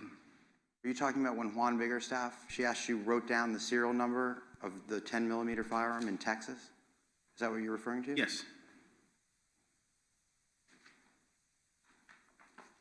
Who disposed, you don't know who disposed of the firearm, correct? You don't have the firearm. I do not have the firearm. What she did ask you about was a serial number of a firearm that matched the description which Juan Biggerstaff, John Biggerstaff's son, reported stolen in Texas, correct? Yes. Mario Fernandez had nothing to do with that, correct? As far as I know, no. He didn't file the police report, right? No. He wasn't located in Texas, right? No. And then you learned that Juan Biggerstaff said he made a mistake and he wrote down the wrong serial number, right? Yes. Okay. The gun cabinet, that was evidence that you just suggested to the jury could be not physical evidence that John Biggerstaff had a firearm, because when they went to his house, he still had a gun cabinet. Do you recall testifying to that a minute ago? Yes. John Biggerstaff had an old, rusted out wooden gun cabinet that couldn't even shut on his back porch, filled with garden tools. That's what you found at John Biggerstaff's house, correct? Correct. But the state, you didn't offer any of that information. It was just that an old gun cabinet. And Mr. Biggerstaff couldn't own scratch that last question. Mr. Biggerstaff couldn't own firearms, correct? He was not legally allowed to have a firearm. And that, the state of disrepair of the gun cabinet that they just asked you about was consistent with a gun cabinet that hadn't seen a firearm in about 8 years, right? I have no way of telling that. But it wouldn't surprise you if a gun hadn't been in there in 8 years, right? I can't say. People don't keep guns on their back porch, do they, unlocked? Generally, no. Yeah, generally no, right? And did you find a gun in the cabinet or did you find garden tools? There was garden tools in the locker. Okay, so now let's talk about the license plate reader that the state asked you about. You're right. It didn't have a picture of Henry Tenen in the car, right? No, it did not. You just used that information to determine that Henry Tenen likely could be in the car, and then you used the Google information to determine that we do believe it was Henry Tenen, right? Yes, You're not going to look at this jury and say it's not Henry Tenen, right? You believe Henry Tenen was in that vehicle. yes, You just don't have a picture of him. correct. But what license plate readers also provide is additional information that a vehicle was in the area, correct? Yes, And in the area is an area of Nocatee where there were lots of businesses, correct? I'm honestly not familiar with that exact area. You know that's what the gymnastics area was, right? I know that Nocatee generally has lots of businesses. Yeah, thank you. And you knew the time that the blue truck was there, correct? Yes, So that gives you an investigatory lead that you could then go and determine if there was any surveillance that could put Henry Tenen or Mario Fernandez in that blue truck, correct? I don't understand your question, sorry. You could take the location of the vehicle and the time of the vehicle, looking at State's Exhibit 210 that they just put into evidence, and you could say, we know he's in this area at this time, let's go see if there's any surveillance that we can now put Mr. Fernandez in that vehicle by other businesses with that information, correct? There were no indications that he stopped and patronized a business in the area. So you just didn't do it? You didn't ask any Oh, single... what I said, Did you ask one single business if they had any surveillance of any of a blue F1 Ford 50 around the time of January 29th in Nocatee? no, I did not. Today, going back to the gravel lot thing, you never saw the vehicle stop in the gravel lot, correct? No, I did not. So you don't know if it just kept going. Even if it pulled into the gravel lot for a second and you happen to be right in your speculation, you don't know that it stopped there, right? I can't say how long it did or didn't stop there for. And just so we're clear, the gravel lot is a children's school, correct? Yes, This is 8 o'clock on a Wednesday night, right? yes, A random pickup truck sitting right in front of a children's school stopped for 2 hours is the length of time that truck would have been, that vehicle would have been there. Not a single person reported a suspicious vehicle inside of a school parking lot? that area is actually very dark. It's on the side of the school. I don't know that anyone, you could probably pull in there and no one would even know that the truck was there. Or someone could walk by and see a suspicious truck in front of the gravel lot in front of a children's school, right? On the side. On the side of the children's school, right? Yes, To get into Pablo Hamlet, you have to pass that road, correct? yes, And no one reported a suspicious vehicle outside of a child's school at 8 p.m. on a Wednesday night ever to you that entire night, correct? that's correct. And the other thing that the jury should know is that the gravel lot is about 400 or 500 yards closer to the police station from where it would be tucked in at Pablo Hamlet, correct? I don't understand the question, sorry. How far is the gravel lot from the police station? It's fairly close. So the truck moved closer. This truck was just involved in an ambush murder. We know that it hung out at the Pablo Hamlet for about 20 minutes prior to the homicide. We know this time it backed in and it pulled right out. Can we agree with that? Yes, And your speculation is that it pulled closer to the police station, it pulled off the road closer to the police station. by 25, 30 feet, yes. You think it's 25, 30 feet from the cul-de-sac at Pablo Hamlet to where you think that car pulled out? You think that's 30 feet? I don't know that I'm estimating, but it's not very far at all. We saw it on video. That whole time the car drives out, you're telling me in this jury that you think that's 30 feet. I don't know exactly how far it is, but it's not very far at all. Nonetheless, you will agree at least that it's closer to the police station. It is physically closer to the police station. And it's also closer to a major intersection, 15th and Shetter, correct? Yes.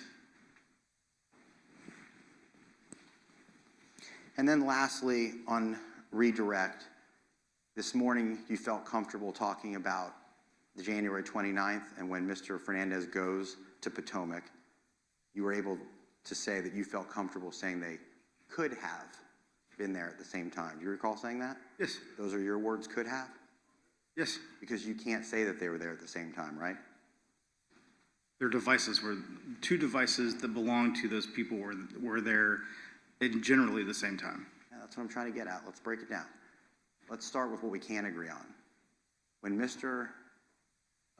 Tenon comes back after this dry run, you can say that for a period of time, the device of Henry Tenon was at Potomac when the device of Mr. Fernandez was at Potomac. You testified to that, right?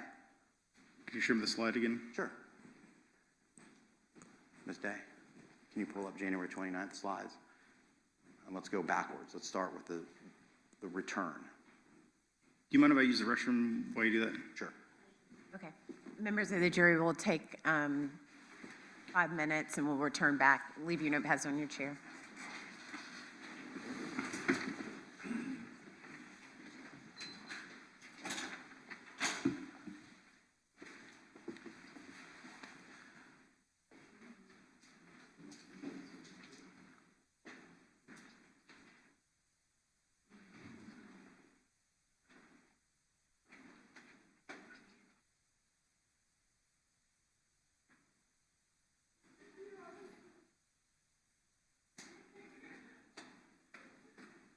Outside the presence of the jury. It's for admissibility purposes only, so you may or may not answer these questions again.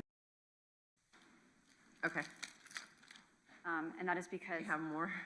Gosh, they doing another proffer of him. No, it would just I be know this he one tired of question, being but I on this wanted to let stand. court and counsel know, based on Mr. Dreiser's questioning of the firearm could be at Mr. Jones' house, you don't know, you've never recovered the firearm, it could be there. Okay. I would like to ask Detective Johns, because he's been instructed that we're not bringing in any of Henry Tenon's statements into this trial. Okay. So Detective, again, a proffer is a situation where the attorneys ask you questions outside the presence of the jury. It's for admissibility purposes only, so you may or may not answer these questions again in front of the jury. You may proceed. Okay. Detective Johns, independent of what Mr. Dreiser was asking you about a police report involving the Biggerstaffs, in February and March of 2023, without saying where you got the information, did you come to learn that the firearm, or as part of your investigation, did you learn that the firearm used in this murder was disposed of in such a way that it was unrecoverable? Yes. So that's what I'd like to ask.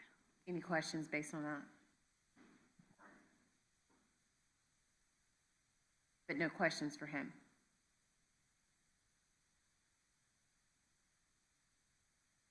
I'm asking questions. I know, for him. I'm thinking.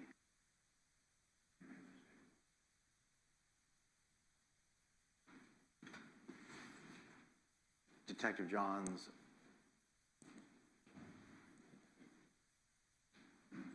the information that the state's talking about is what you learned from Henry Tenon?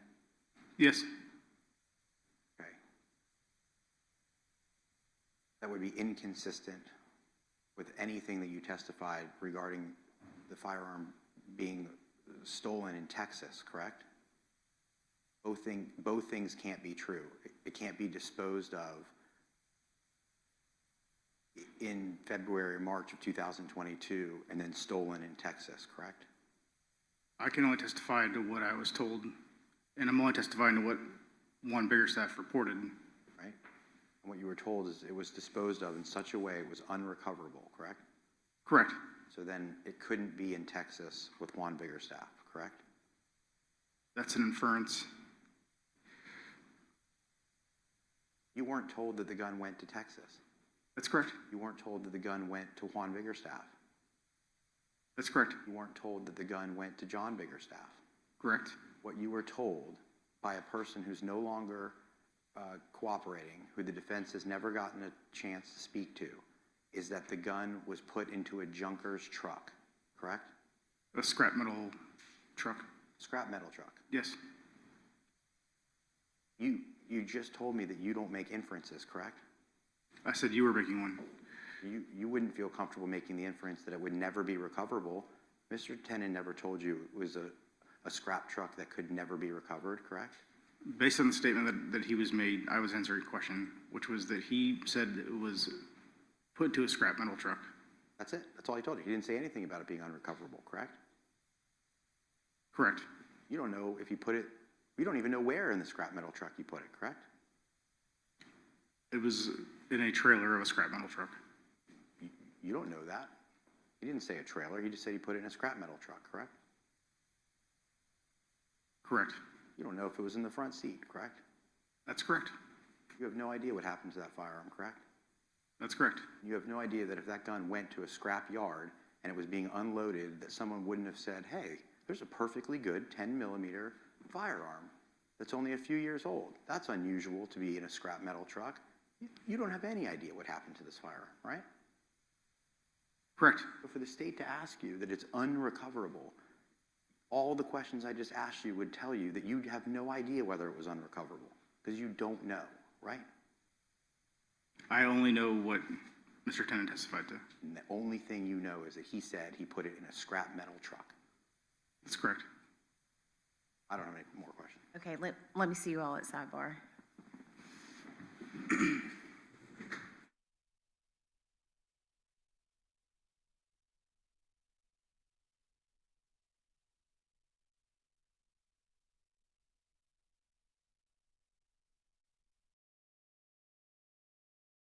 So just so we have some idea what's going on here, that the problem that's at hand is that this is like they're fighting in regards to this weapon. Excuse me. Oh, I think I might have the hiccups. Lord, please save me. So right now it's a big evidentiary fight because the state is now they're trying to explain what happened to this 10mm firearm. Prosecutors believe it was used to unalive Jared. Now, during this testimony that we just heard, Mr. Johns, he was stating that he received information that the firearm had been disposed with scrap metal. But on cross, he emphasized that the police never recovered the weapon and do not actually know where it is at today.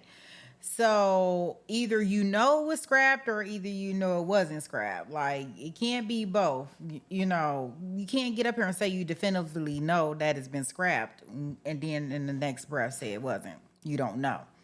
So that's what they're fighting over right now, and that's why he's having this proffer out of the presence of the jury to see what information is going to come in regards to this. I'll update the sidebar counter in 1 second, guys. So they bring the jury back in. So here he goes, talking about this scrap metal truck. When was Mr. Fernandez's interview? Let me get it back. Here we go.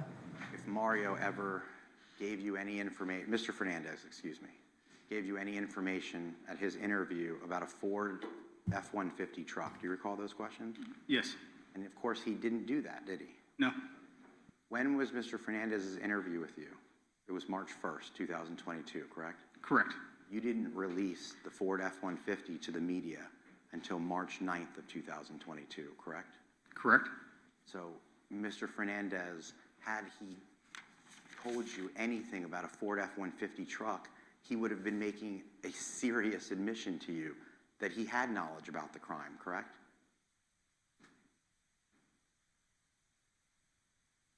If he could have. It would have been pretty damning if Mr. Fernandez started talking to you about a Ford F-150 truck, two-tone color, driving around Jack's Beach on the night of the homicide, right? He was also interviewed at a later date after the release. But that's not what they asked you. They asked you if in that interview he told you anything about a blue Ford F-150 truck, and he didn't. You did not. And you hadn't released it yet. Correct. And then you told the jury, in response to other questions that the state asked you, about him saying he got out of the car, and that they asked whether that had been released to the media, correct? Correct. But Detective Burrell and Detective Lamont went to Mr. Fernandez's home on the night of this homicide around midnight. You know that, right? Yes. And they gave a death notification, correct? Yes. And in a death notification, people ask what happened, right? I don't know anything one way or the other about their conversation. Because you weren't there. That's correct. And you don't know what they said, right? That's correct. And it wasn't a big secret that he was shot and killed. Ms. Bridegan testified yesterday that they told her that he was shot and killed that night. That's correct. And he was found outside of his car. Yes. So that's not a big secret, right? No. And in Jack's Beach, the other question the government asked you is, did they record Mr. Fernandez and Ms. Gardner when they were getting their death notification? And your answer was no, right? Correct. That's because in Jack's Beach, you don't utilize body cameras, right? No, we do not. So there would have been no way to record it if they weren't wearing body cameras, correct? We do utilize handheld recorders at times. At times, but it wasn't recorded because you don't wear body cameras, right? That would be a better question for Detective Burrell or Detective Lamont. Just like knowing what in fact they told Mr. Fernandez, you weren't there for that. That's correct. But you were there when Ms. Bridegan learned that Jared Bridegan was shot and killed, correct? Yes. And you do know that Ms. Bridegan went to the Fernandez residence the next day, correct? That's correct. You have no idea what they talked about, correct? Correct. So this is not some foreign concept that Mr. Fernandez, 2 weeks after the homicide, may have known that Jared Bridegan was killed outside of his car because he got out and that he was shot and killed, right? Correct. I left off asking you about some slides. And I said I was going to go in reverse order, but nope, she has it pulled up. This is the slide of January 29th that the state asked you about, right? Yes. And you said he could have been there at the same time, right? They could have been in the same space. Could have. Yes. But what I'm trying to ask you is, they also could not have, because the location data isn't accurate enough to put them at the same spot at that time, right? I can only attest to what is on the slide. I'll let Agent Blythe answer your technical question. Okay, let's see what's on the slide. Henry Tennant's in black in geolocation, correct? He's the red dot. He's the red dot. Right, and it's showing at what time? 2:06. Yes. Let's back down below. At 2 o'clock, he appears to be in the area of Potomac, correct? That's correct. And at 2:06, he's even farther away from Potomac, correct? Correct. And then look all the way to the right under the call-out box. At 2:10, he's even farther away than from Potomac, right? That's correct. So with your limited ability to testify, Mr. Tennant is leaving Potomac, right? Yes. His device is. Yes. But I'm going to agree with you that we all believe it was Mr. Henry Tennant in that truck that went on that dry run, right? Yes. There's two different technologies going on. We're using geolocation for Mr. Tennant, and we're using cell timing advance records for Mario Fernandez, correct? Correct. That's why you can't necessarily tell exactly where Mr. Fernandez is, because he's moving between cell towers using timing advance records, right? Correct. So up top at 2 o'clock, all right, at the same time, you see where we said Henry Tennant was at Potomac at 2 o'clock? Yes. You see where Mario Fernandez is at 2 o'clock? He's inside that top band, right? Yes, but there is potential for them to overlap. And that was what was questioned, asked of me. I'm getting there. At 2 o'clock, they're not in the same spot. There's no data for both of them at exactly 2 o'clock or between 2 o'clock and 2:02. Right, so the point is, they could have been at Potomac at the same time, or they could not have. They may have been two ships passing in the night. You can't say one way or the other. I'll let Agent Blythe answer that question. Well, I'm going to ask you to answer that question. You felt comfortable doing it for the state. You said could have, so you're also agreeing that they may not have, correct? Based upon the time lapse, it is possible, yes. That there are two ships passing in the night? Yes. Okay, and then we'll see what Agent Blythe says, right? Yes. May I have one moment? Yes.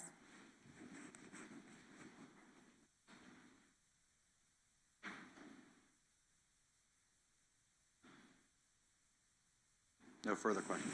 All right. Anything further? Yes, ma'am. I have 4 questions.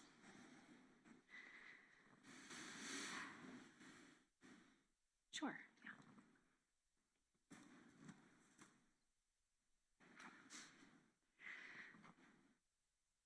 Detective Johns, when I asked you about Mr. Fernandez, you did have an interaction with him after the media release of the truck. In fact, you spoke to him again and took a swab from his cheek on April 15th of 2022. Yes. Did he mention at all a blue two-tone truck? No, did not. And that had been released in the media for a couple weeks at that point. That's correct. And we went through the slide earlier. I know Mr. Dreiser was asking you about January 29th, but February 15th, the jury can go back and look, and Agent Blythe will testify. There's at least 20 to 25 minutes where Mr. Fernandez and Mr. Tennant are together at Potomac the day before the homicide. That's correct. The surveillance in Nocatee he asked about. You all identified Henry Tennant as a suspect in this case in July of 2022. That's correct. When did you receive those LPR reports? I don't remember the specific date. Was it after that? Yes. And that was because you had no reason to look for Henry Tennant's license plate because you hadn't identified him or his vehicle up to that point. That's correct. And January 29th through July to August of 2022, is there much chance that businesses are going to have surveillance 6 months later? In your experience, I'm sorry. Go ahead. I'll lay some foundational questions. Obviously, you guys canvassed and collected a ton of surveillance video in this case. Yes, we did. And do you have experience in general, not from this case, but as a patrol officer and as a homicide detective in collecting surveillance cameras? Yes. Footage, excuse me. And generally, have you found in your experience that businesses or homes keep archived surveillance footage for that lengthy period of time? Generally, no. Mr. Dreiser asked you a bunch of questions about the car turning at Pablo Hamlet to the gravel lot that would make it closer to the police station at Jacksonville Beach. Do you remember that question? Yes. What else would turning into that gravel lot make that truck closer towards? Mr. Fernandez's residence. And then lastly, Mr. Dreiser had asked you about Mr. Tennant being at Marsh Inlet on January 5th because of his cell phone data, and he asked you about the significance of January 5th being towards the beginning of the month, perhaps something to do with rental payments. Does that sound familiar? Yes. During your investigation, did you learn that January 5th, 2022 was a Wednesday date night? I believe so, yes. Thank you, Your Honor. No further questions. Okay. Anything further for this witness right now? Okay. Okay. Detective, you understand what that means? Yes, ma'am. Okay, thank you. You can step down.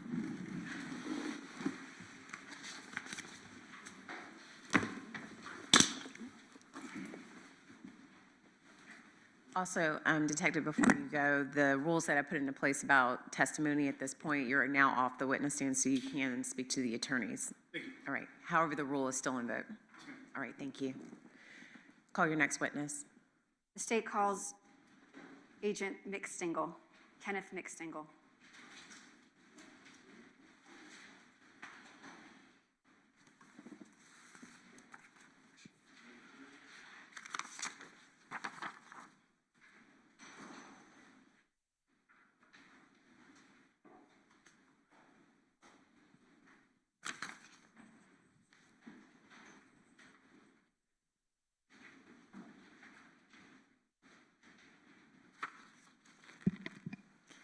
Good morning. Will you please raise your right hand to be sworn in? Sir, do you solemnly swear or affirm the testimony you're about to give will be the truth, the whole truth, and nothing but the truth, so help you God? All right, this way, Agent. Watch your step, okay? There's a slight incline. You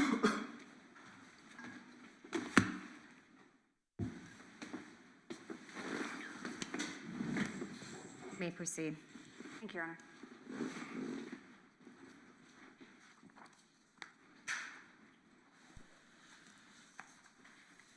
Good afternoon. Good afternoon. Could you please introduce yourself to our jurors? Hello, my name is Mick Stingle. I'm a special agent with the Bureau of Alcohol, Tobacco, Firearms, and Explosives. And while we speak, does that go by the acronym ATF? Excuse me. Yes, ma'am. ATF. Agent Stengel, can you please give the jury a brief background into your educational experience, training and experience? Yes, ma'am. Well, I've been an ATF agent beginning in 2008, so approximately over 18 years. Prior to that, I was a probation and parole officer in Louisville, Kentucky. I attended the Federal Law Enforcement Training Center, where I did a approximate 3-month criminal investigating training program there with an additional special agent basic training program of about 3.5 months. And that was up in Brunswick, Georgia. What's your current position with the ATF? I'm a firearms instructor for ATF at the Federal Law Enforcement Training Center. And if the jury's not familiar, can you describe what the ATF is? What organization, under what jurisdiction you operate? Yes, ma'am. So we are under the Department of Justice. Our primary focus is violations of state and federal laws involving firearms crimes. So we will investigate armed drug trafficking, we'll assist with murders, pretty much any type of armed violent crime we like to assist our state and local partners with. And where is ATF headquarters located? Washington, D.C. And what's your chain of command within ATF? Currently, with my current chain of command is my branch chief, followed by our assistant special agent in charge, and then our special agent in charge. Then we have a deputy area director, and then our director. And then does your director answer to the President of the United States? Yes, ma'am. What made you want to join the ATF?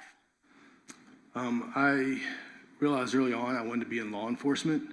I wanted to be able to investigate crimes, and I thought about just doing in my local city where I grew up, but then I kind of realized that I would like the opportunity that if my investigation took me elsewhere, I might be able to follow it, and it give me a greater ability to follow the investigation. Within ATF, prior to being a firearms instructor, what other positions did you hold? I was a special agent, I was a criminal investigator, so I would just investigate crimes or violations of federal and state law. So a special agent is akin to a detective within the federal Yes, ma'am. agency. How are cases assigned, or how do you become involved in cases as an ATF agent that are not originating under federal jurisdiction? Okay. We always try to work well with our state and local partners. So if we have, we know a detective working something, we'll offer our services, whether it be manpower, resource, any resource we can provide. And currently you are a firearms instructor with ATF? Yes, ma'am. How long have you been a firearms instructor? Approximately 2 years. Well, is my sole responsibility, 2 years. Other than that, I've received training since 2017. In instruction? Yes, ma'am. And do you instruct other ATF agents and trainees on firearms? Yes, ma'am. And where's your current assignment? Brunswick, Georgia. I want to talk about your involvement in the homicide investigation of Jared Bridegan. Yes, ma'am. At the time, in February 2022, through, I will say, February or March of 2023, with the arrest of Mr. Fernandez, where were you located? Where were you, I want to say stationed, but where were you assigned? Yes, ma'am. I believe I transferred down to Jacksonville. I believe it was in April of 22. Prior to that, I was in Louisville, Kentucky. When you transferred to the local ATF office here in Jacksonville, when did you first become involved with this homicide investigation? I believe that was in August of 22. Was Henry Tenen already in custody on unrelated driving on suspended license charges when you got involved? Yes, ma'am. And what was some of your initial involvement in this case as an ATF agent? Initially, we just met with the detectives from Jacksonville Beach and just kind of got read in or updated on what all had taken place in the case so far. And then from there, we just started going out. We would assist with interviews, and started out with just a lot of interviews. I'm going to ask you a couple questions about some of the work you did in this case. Did you participate in a search warrant of 5239 Potomac Avenue on October 6th of 2022? Yes, ma'am.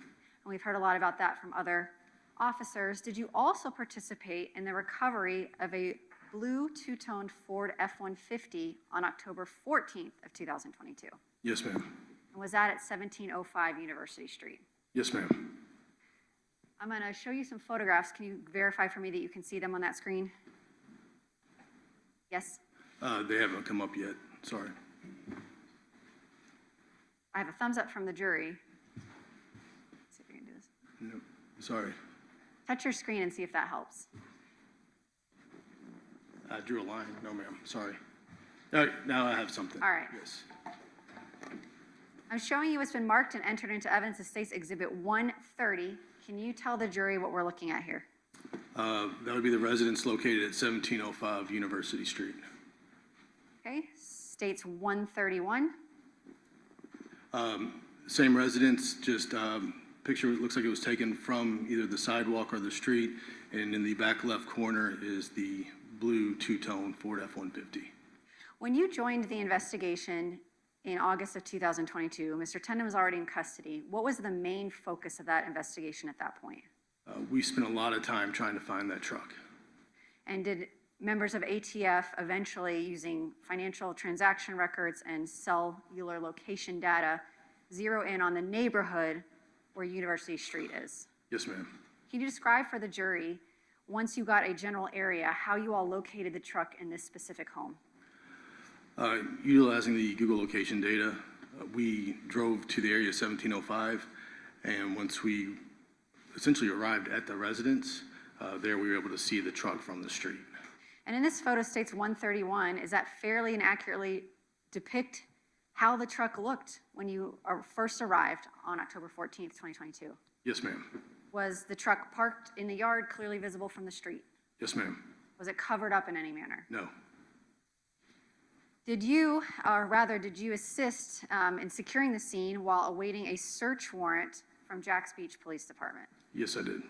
Did you ultimately need a search warrant to enter that property? We initially received consent for the yard, and but we ended up getting a search warrant regardless. Was there a resident at this home? Yes, ma'am. And who was that?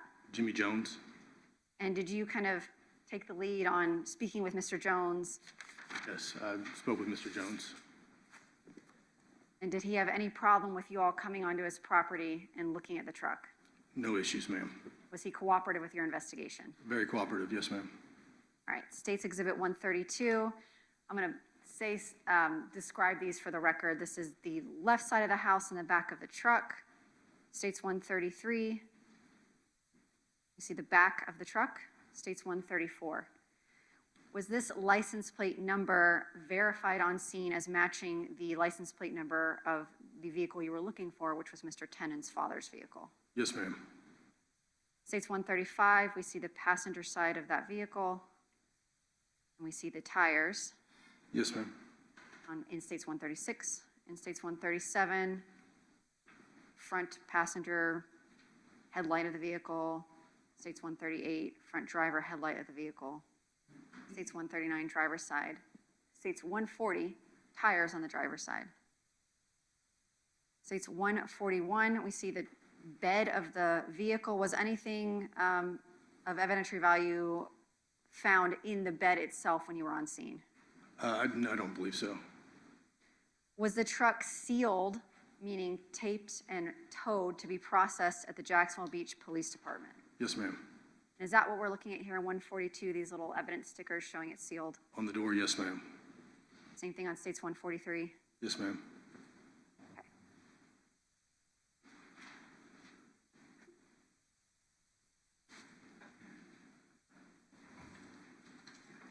When you were at Mr. Jones' home, did you search the interior of his home? No, ma'am. Did he seem cooperative and open to you coming into his home and looking around? Yes, ma'am, he did. And did you take him up on his offer and go inside and search? When I was talking with Mr. Jones, I was building rapport with him. I did not know the status of where we were with the search warrant, and I wanted to make sure we maintained consent with him. At one point, I offered to carry in some items for him, and at that point in time, I don't want to get into hearsay, ma'am. That's fine. I won't. But there was the ability for you to go in there and search if you had so chosen. A statement was made, yes, ma'am. And you did not feel the need to do that. At that point in time, no, ma'am. And can you explain to the jury why? I'd been there speaking with Mr. Jones for approximately 12 minutes at that point of total time. He was very agreeable. He was accommodating. The truck was wide open, visible from the street. I felt like he was being open and honest with us. Just at that point in time, we had never even heard the name. I had never even heard the name Jimmy Jones. It was the first time he had come up in our investigation, and we were really focused on the truck at that point in time. Following the recovery of the vehicle, I want to ask you about ATF's involvement with a man named John Biggerstaff. Yes, ma'am. Did you have any role in investigating John Biggerstaff? Yes, ma'am. And what was that involvement? There was an interview that me and Agent Simmons conducted with Mr. Biggerstaff. There was also, during the course of our investigation, we learned that he was on pretrial release on a federal case. And as part of his pretrial release, he had to create an inventory of all the firearms that he possessed. So when you're investigating Mr. Biggerstaff, did you and Agent Simmons obtain documents from the federal government showing that Mr. Biggerstaff had in fact purchased a 10mm Glock firearm and had filled out a federal firearms inventory as part of his release back in his felony case? Yes, ma'am. Judge, may I approach the witness? Yes.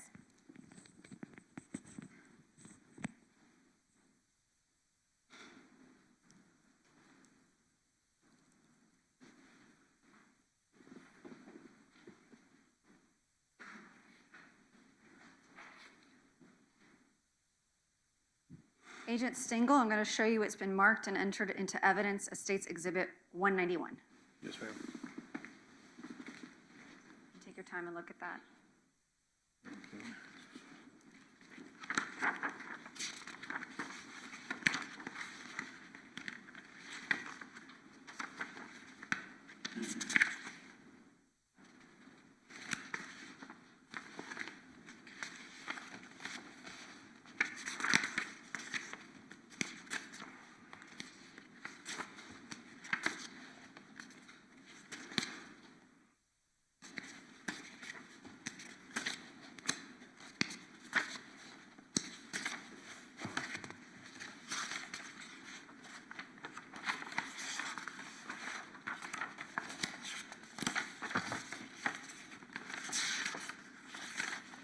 Wait a second.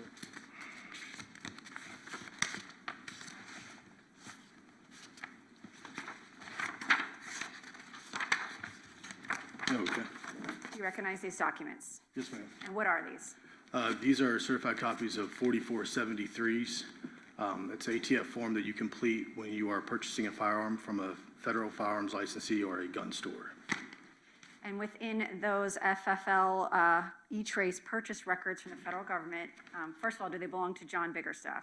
The 4473s were completed by John Biggerstaff, and they detail the purchase of a Glock 10mm pistol on June 8th of 2016. Thank you. And then I'm also showing you State's Exhibit 190. Do you recognize this? Yes, ma'am. And what do you recognize that to be? A copy of the inventory created by John and Juan Biggerstaff, detailing the firearms that he had as part of his supervised release, not pretrial release, supervised release. And is this the federal firearms affidavit that you received as a federal agent during the course of this investigation, or a copy of it at least? A copy of it was received by Agent Simmons. And as a federal agent with ATF and former probation and parole officer, can you explain to the jury how a firearms affidavit works in the federal system? Do the federal agents come to your house and actually seize all your firearms from you? No, that was something that was created by Mr. Biggerstaff. And he has to file it to show he no longer has possession, but those guns can go to anyone who is not otherwise prohibited from having them. Yes, ma'am. When did you and Agent Simmons interview Mr. Biggerstaff? I'd have to check the actual date. May I refer to my notes? Yes.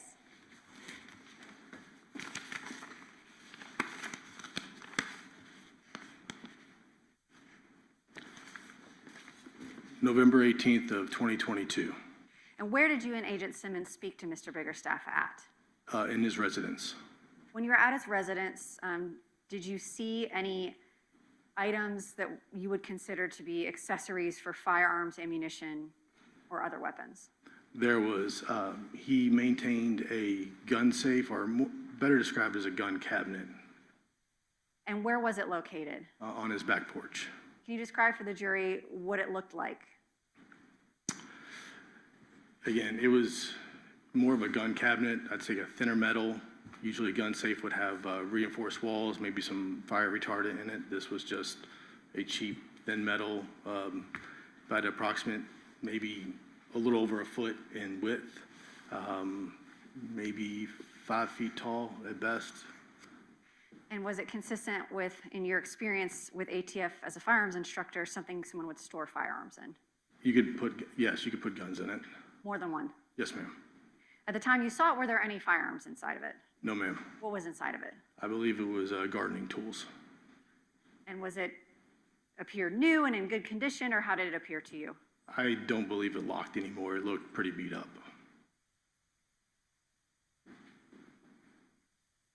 So you interviewed Mr. Biggerstaff at his home in November of 2022. Yes, ma'am. Was this part of your efforts with ATF to locate the 10 millimeter firearm or that you believe to be involved in the homicide? Yes, ma'am. And during your investigation and your conversations with Mr. Biggerstaff, was he ever able to provide you physically with a 10 millimeter firearm? No, ma'am. Was he ever able to direct you to a witness that could provide you with that 10 millimeter firearm?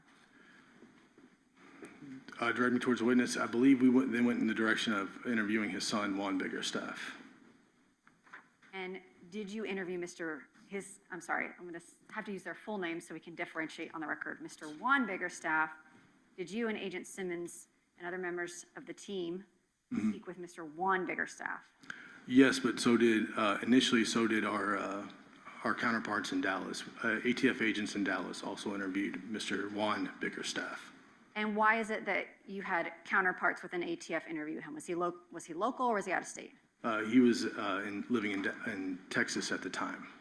Mr. Juan Biggerstaff. Mr. Juan Biggerstaff, yes. How was he employed in Texas? He was a police officer. I believe it was the Irvington Police Department. And ATF agents went and spoke to him Yes. at his job in Texas. Yes, ma'am. At some point after agents had spoken to Juan Biggerstaff and you and Agent Simmons spoke to John Biggerstaff, did you have the opportunity yourself to speak with Juan Biggerstaff? Yes, ma'am. And when did you speak with him?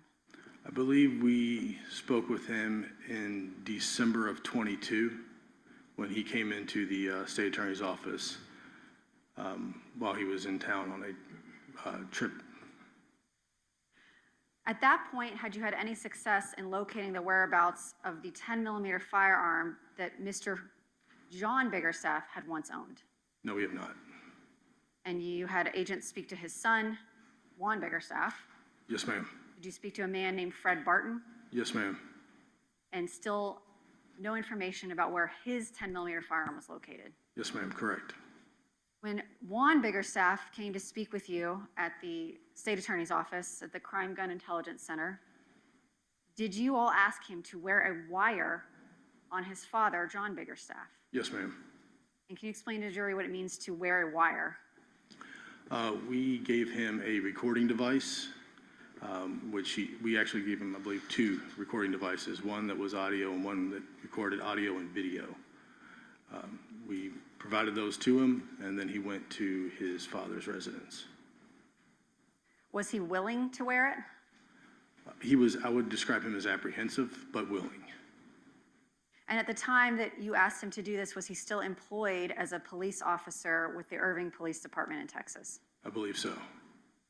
Did you give him instructions on how he should conduct this conversation and how to work the equipment itself? I believe we did. We would have told him how to work the equipment. I didn't personally give him instruction on what to talk about, but the point of the conversation was to try to ascertain the location of the Glock pistol, the 10 millimeter. Did you all ensure that Juan Biggerstaff could not contact his father before he actually met up with him in person while he was wired up? I believe we did.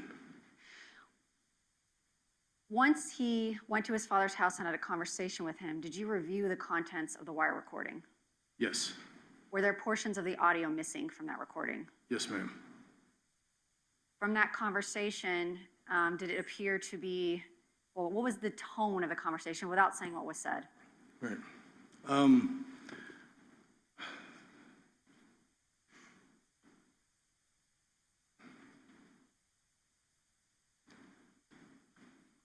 I don't believe Mr. Juan Biggerstaff was completely full. Grounds.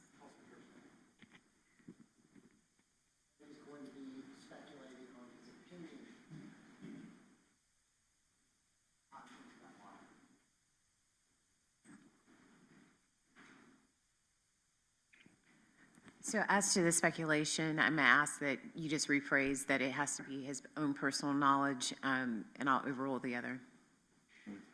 And you're on the right track. I know you mentioned hearsay earlier. Without saying what they talked about, based on your training and experience as a special agent, what did you perceive the tone and tenor of that conversation to be? Did it appear to be flowing naturally? Did it appear? It did not appear to be flowing naturally. What do you mean by that? Again, without saying what they said. Yes, To ma'am. you.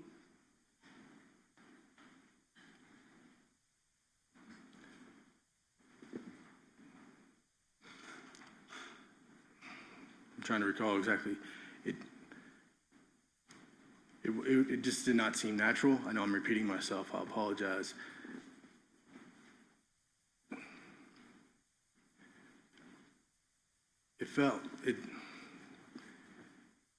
Let's see.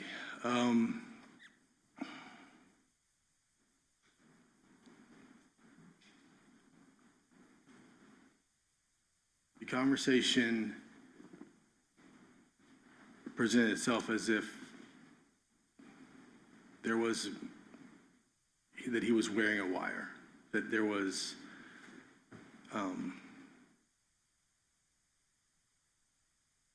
it was hesitant. Okay.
Your perception of reviewing that tape was it did not appear natural. Correct. Asked and answered. Okay. Sustained. From that conversation, did you all obtain any investigative leads that helped you locate and physically recover that 10 millimeter firearm? No, ma'am. In June of 2023, were you alerted by the same ATF agents who spoke to Juan Biggerstaff back in 2022 as to a police report that Juan Biggerstaff had filed in Dallas, Texas. Yes, ma'am. And did you obtain a copy of that police report and that investigation and relay that to your fellow teammates on this homicide investigation? Yes, I believe Agent Simmons received the report of the report you're referring to. Yes.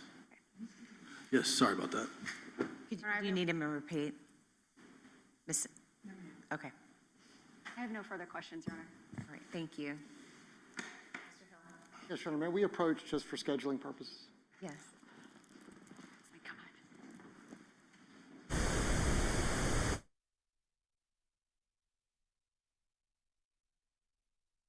Dang it. Oh, they scheduling for, they going for scheduling purposes. Okay, so we had another sidebar. Have you Let come me add across many 10mm firearms in the other investigations you've done as a special agent? No, ma'am, this is the first. And would you say that in your training and experience with the ATF and as a firearms instructor, that a 10mm firearm is relatively unusual? It is unusual, yes, ma'am. Okay, thank you. Now I am done. Thank you, Your Honor. Right. Agent, we're going to come back after the lunch period to take up your cross-examination. Yes, ma'am. What I'm going to instruct that you can leave in just a moment, but you are still considered to be on the witness stand, and you should not discuss your testimony with anyone, and that's including the lawyers. Do you understand this court's instruction? Yes, ma'am. All right, thank you. You can be excused for the lunch period. Members of the jury, I have an unrelated hearing that I have to have in a separate case, so I need to kind of expand or lengthen. You can go ahead, it's fine. Lengthen your break. So that is, so I'm gonna do an hour and a half, but if it kind of infringes on the staff's ability to have a break, it may be just a little bit longer, but know that it's not the parties that sit before you right now that is the delay, it's this court's schedule with the other case, okay? But I will try to be as on time as I can. It is 12 o'clock now. We will come back in session on this case at 1:30 or as close as I can get to it, okay? Leave your notepads on your chair. Enjoy your lunch.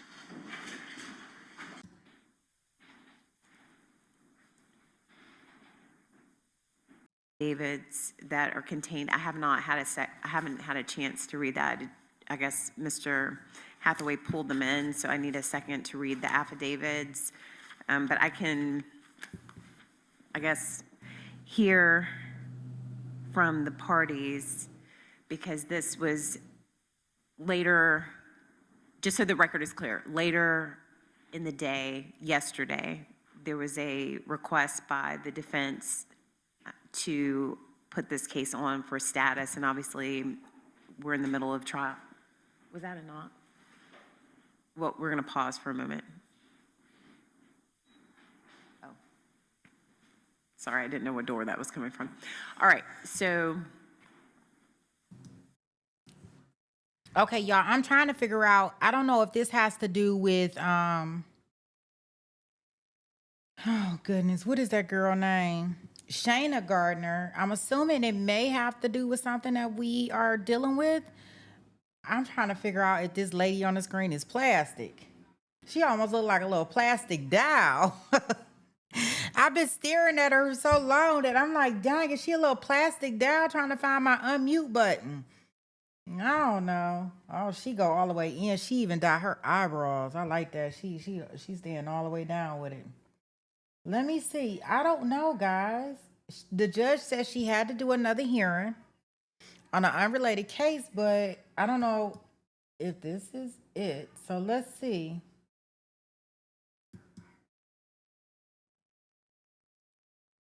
Yeah, I'm trying to figure out who this lady is.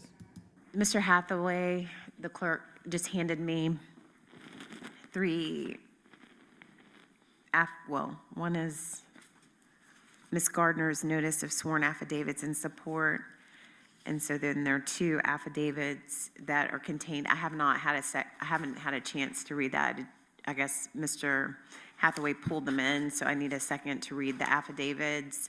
But I can, I guess, hear from the parties, because this was later, just so the record is clear, later in the day, yesterday, there was a request by the defense to put this case on for status, and obviously, we're in the middle of trial. Was that a knock? Well, we're going to pause for a moment. Oh. Sorry, I didn't know what door that was coming from. All right, so there was a request to have this hearing. Subsequent to the defense request, I did get, and I have reviewed / read and reread a few items so that the court could be prepared for this hearing. The defense, after the request made by Ms. Gardner, filed a supplement to non-party witness and victim Chris. Yeah, so just so y'all know, this is dealing with our other case. So this is the co-defendant, and this is something that they're taking up for her case. You remember she going on trial right behind him, so we back to back, like Drake. You know, we gonna hit it back to back on these defendants. So unfortunately, the judge has to take care of some of her stuff in between. So we gonna listen to this, okay? Kirsten Bridegan's objections and motion for protective order regarding the defendant's August 13, 2026 subpoenas, plural. So before we begin, I want to make sure that we are framing what the issues are before we just start arguing again. So I want to know, is Ms. Bridegan objecting to all subpoenas? The answer is yes, Your Honor. All right.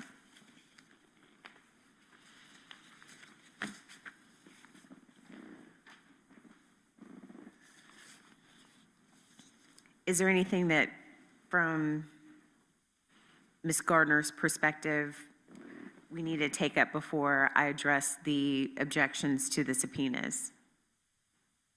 No, Your Honor. We followed the court's directive yesterday to not file papers in opposition, but we are prepared to respond if the court has questions as to our position. Okay.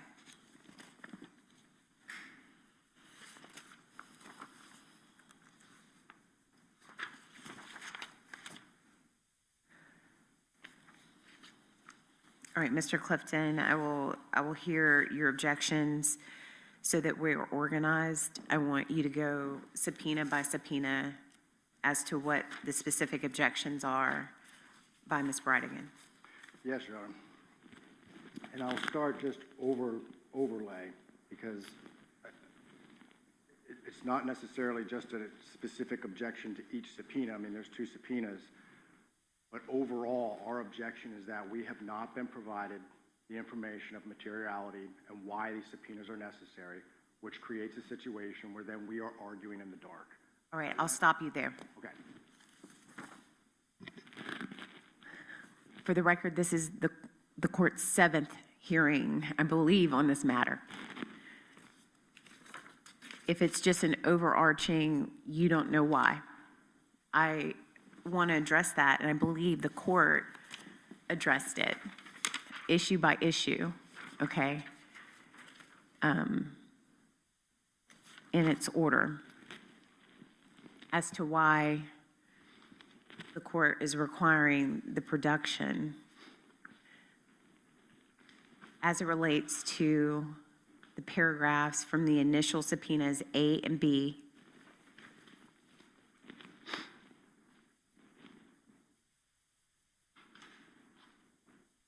Do you have an objection to the call logs, which is G? Again, Your Honor, and I don't mean again as in, I know I've made a lot of these arguments before. In your order, you state that there is a sealed in-camera submission identifying several specific alleged statements and subjects that this court finds satisfies the requirement of materiality. We don't know what those specific subjects are that they provided to the court. I'm unable then, or Mrs. Bridegan is in the position of being unable then to object to their either characterizations or the reasons why these subpoenas should not be issued. So in a normal circumstance, if they were going to subpoena call logs from, say, Verizon, I think the case law would say that I am at a loss to say that they can't get those. They didn't do that process. They are going after Mrs. Bridegan's phone to get that same information. I don't believe that it's the same, I guess is the best way to put it. And again, though, I don't understand the reasons why they would even be allowed that. And I couldn't find a case where, again, the majority of the time when you're dealing with subpoenas for phone logs, date, time, and all of those information, you're getting it from the carrier. I've done it. It's difficult to keep people from getting clients' cell phones for just that. I mean, there's arguments, say that you can find patterns. Hold on. What is that sound? What is that rubbing? It's you. Okay. Clip it on your tie. I apologize. It's driving me crazy. Okay. All right. All right. So it's a different burden, we believe. And so, like I mentioned, in a normal circumstance where you're going after Verizon, I believe the case law is there to support that. I would have a difficult argument to object to that. This is different, though. And the main reason it's different is because I'm unable to object to say, well, no, that's not really to that, or that's not really for this, because I don't know what they're arguing. okay. It leaves us in the dark, and that is our main concern here. And I just, since we're on it, they have argued that, they need to keep their strategy to themselves and certain instances to themselves. They don't want to apply to the state. We're not the state. Mrs. Bridegan's a non-party victim in the case. It's not the same. It's not the same to say, well, yeah, the state probably shouldn't know what our defense strategy is, or at least little kinks of our defense strategy. That's different for her. We're not the state. It's not the same burden that to look at. And again, we don't have case law where people are pulling and extracting cell phone data off of a non-party victim's phone, specifically in a homicide. This is not a case where she's an eyewitness to say that's the person or anything like that, or that's somebody who did this to me. This is a non-party victim whose husband was murdered. She's also a witness. And a witness. But it's not this, it's not just any witness. It's a non-party victim. There are actually enumerated rights for her that is different than anybody else. Okay, so I agree, and I have agreed multiple times with Ms. Bridegan's position insofar as this court has acknowledged multiple times her constitutional rights, okay? I think I've written it in the orders. I think I've verbalized it during hearings. That is solid, okay? And I believe in your paper you wrote that I said gray area. I say gray area because of facts, not law. The foundation of this country is the defendant's position, is the United States Constitution. Ms. Bridegan's position is a carved out Florida constitutional issue with overarching, just general constitutional rights, both privacy, that have long been a part of the foundation of our state and our country. So I'm respectful of all of those things. I'm not in a legal, okay, in my mind, I'm not in a legal gray area. The rules, that is 3.220, have a subsection where there are situations that when the state of Florida doesn't necessarily disclose in certain A, B, C in that paragraph, and also situations where, because discovery is wide and liberal in the state of Florida, there may be situations where it comes to the court for resolution, okay? I'm not in a legal gray area. What I am is in a factual gray area, because I've never, nor have I found through my binding courts or other district courts a situation like this, meaning that I could look for cases right on point. But that's why we're all lawyers, and sometimes we have to navigate factual gray areas, and we have to pull from solid law. So let me know, I want to let you know, I want to clarify that if I was unclear. I don't believe I'm in a legal gray area. I have to. Warren clearly states, okay, that it is court error, all right, and I think I've written this, court error not to do an in-camera inspection. If I just say turn it over, that is per se violation of this court's mandate. I have to do the weighing. I have to do the inspection. I have to do all of those things. And I went back and I read Warren again, and that's why I want to say that we're not in legal gray territory. And then Roque talks to the download. I'll go back to Warren.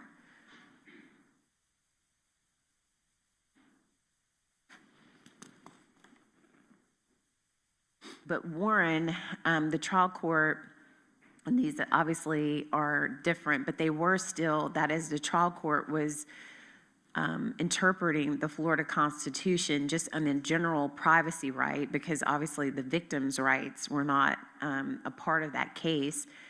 But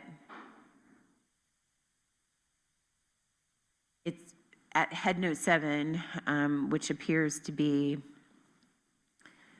it looks like page 637 of the opinion. It says, when a person raising the privacy bar establishes the existence of a legitimate expectation of privacy, the party seeking to obtain the private information has the burden of establishing need sufficient to outweigh the privacy interest. Okay, and I'm going to pause there because Ms. Bridegan has a legitimate privacy interest, legitimate. Maybe even more so than this case, because it is written into our Constitution. So, that being said, you are arguing, and I want clarification, you are arguing that you don't know what you're arguing against. But the defense in previous hearings has put forward that it is related to bias, it is related to motive, it is related to all of those things that would implicate both their United States Fifth and Sixth Amendment rights. And so what privacy right that Ms. Bridegan has would override those United States constitutional rights that would allow Ms. Bridegan to come in and hear what the defense arguments are. What they would intend to, what authority do I have to let Ms. Bridegan come and do that, other than maybe the general thing that you put in here? And I don't see that that would allow her insight into the defendant's Fifth or Sixth Amendment rights that are implicated within their arguments related to other witnesses. When Ms. Bridegan, if she was just a victim, and she was not being called as a witness, and there was no showing whatsoever, I don't know that I would have granted it, because, I mean, it doesn't really make any sense, but the state has represented to this court that she will be a witness in the Gardner case. There have been showings at previous hearings that she's had and testified to in deposition without objection about her contact with other listed witnesses in the case, and some of it may be relevant, some of it may not, and there were no objections then when it was talking about the content. That's where I'm at a loss, that now, because they're asking for paper or information independent of her testimony, that now all of a sudden she gets to know what they're doing and why they are doing it. That's my question. Okay. Number one, in her depositions, yes, she answered their questions. I mean, that's what she was instructed to do. In her second deposition, the court actually instructed in your order that she put together those that she put together information in order to answer their questions, and she followed the court's order. To now reverse that and say, well, you did it then, and now we should be able to search your phone. No, there's a line there. There's a line. I'm going to stop you because I said lodge an objection if you thought, and you can bring it to me. I didn't say don't object. I just said that was a separate issue where it was allegations that she was feigning that she could not remember. That's why I asked. It was the feigning, and so I didn't, to avoid the possible request of a third, I just wanted it to be productive. And so, and I also said you could object and certify whatever questions you thought were inappropriate. If, just so I'm clear in the record, is the court stating that Mrs. Bridegan has waived her privacy rights by answering questions in a deposition? No, I'm not. Well, then her privacy rights still exist. And Right. so it still exists even though she answered those questions in a deposition. Answering questions verbally, going along with the information that they have, and again, Your Honor, they have, everything that they're talking about that they need, they had in that deposition because they were asking her direct questions about records, about posts, about everything. That's how this all came about. So her privacy rights doing verbal is different than now they want to go into her phone. Right? Okay, and Your Honor mentioned gray factual area. I can't agree with you more. We're also in a gray factual area because it's not just their claims of bias and witness encouragement or however they put it in their motions that Your Honor just talked about. That's not the reason why Your Honor granted it, because we were making those arguments and there wasn't anything. There was an in-camera submission that states the sealed in-camera submission identifies several specific alleged statements and subjects that the court finds satisfies the requirement of materiality. That is where our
property. Is that correct? Correct, sir.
Oh my goodness. Okay, so I think I got it where y'all can see it. I got to figure out how to do this now because holy molies.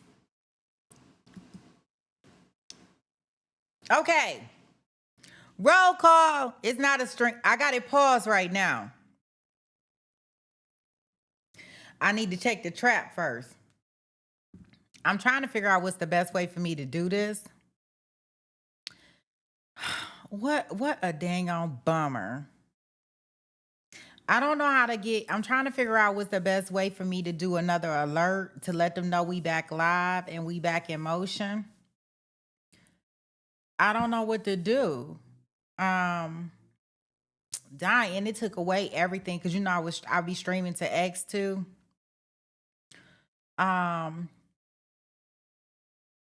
Let me do this. I'm gonna end this stream, y'all, and let me do this. I think what I'm gonna do is I'm gonna start a new stream because nobody knows that we back and I got it together. They get on my nerves. Like, I don't know what is going on here. Because I had last time when we had internet problems. I'm just talking to y'all while I'm doing this thing. But check it. Last time we had internet problems, I had went and I had them come out to the house. I had them make sure that they they put me a hard line in. So even if the Wi-Fi doesn't work, at least what I was, to my understanding, was even if Wi-Fi doesn't work, I would be good, right? Because it's gonna hook up to my internet. It's hardwired in. But last night we had a dust storm, and the dust storm was so bad. My house is operated by solar panels, so it must have knocked out a solar panel or something, but the other ones must have kicked in because I seen that my lights, they went out and they came back on.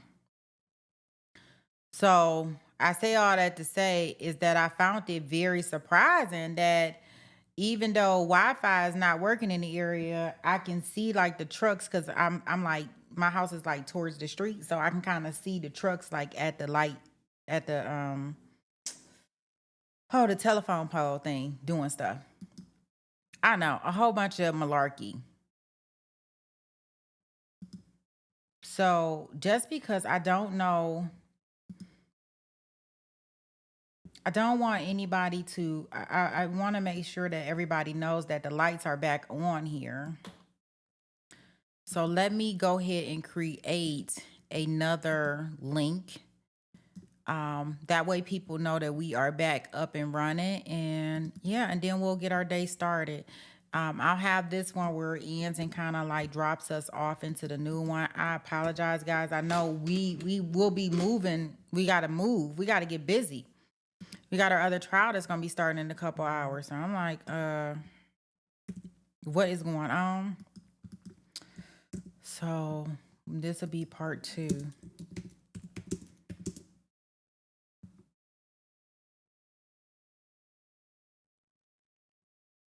Yeah, so I'll just do that like that. That way a new alert will go out to everybody, letting them know that we live. I got to get all my people back. All my people done left me. Party people.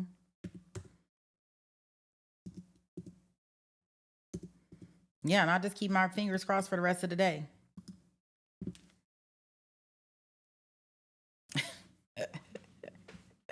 Look, keep my fingers crossed for the rest of the day. This old mess. I even tried to hook it to my hotspot on my phone. It wouldn't even let me. I was really surprised that they even let you guys stay in chat. That was different.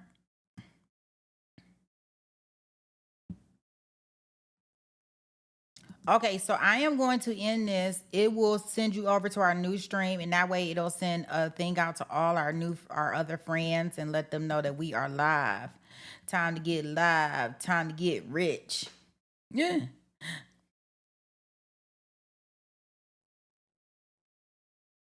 Right? All right, guys. I will see you over in the new room. Peace.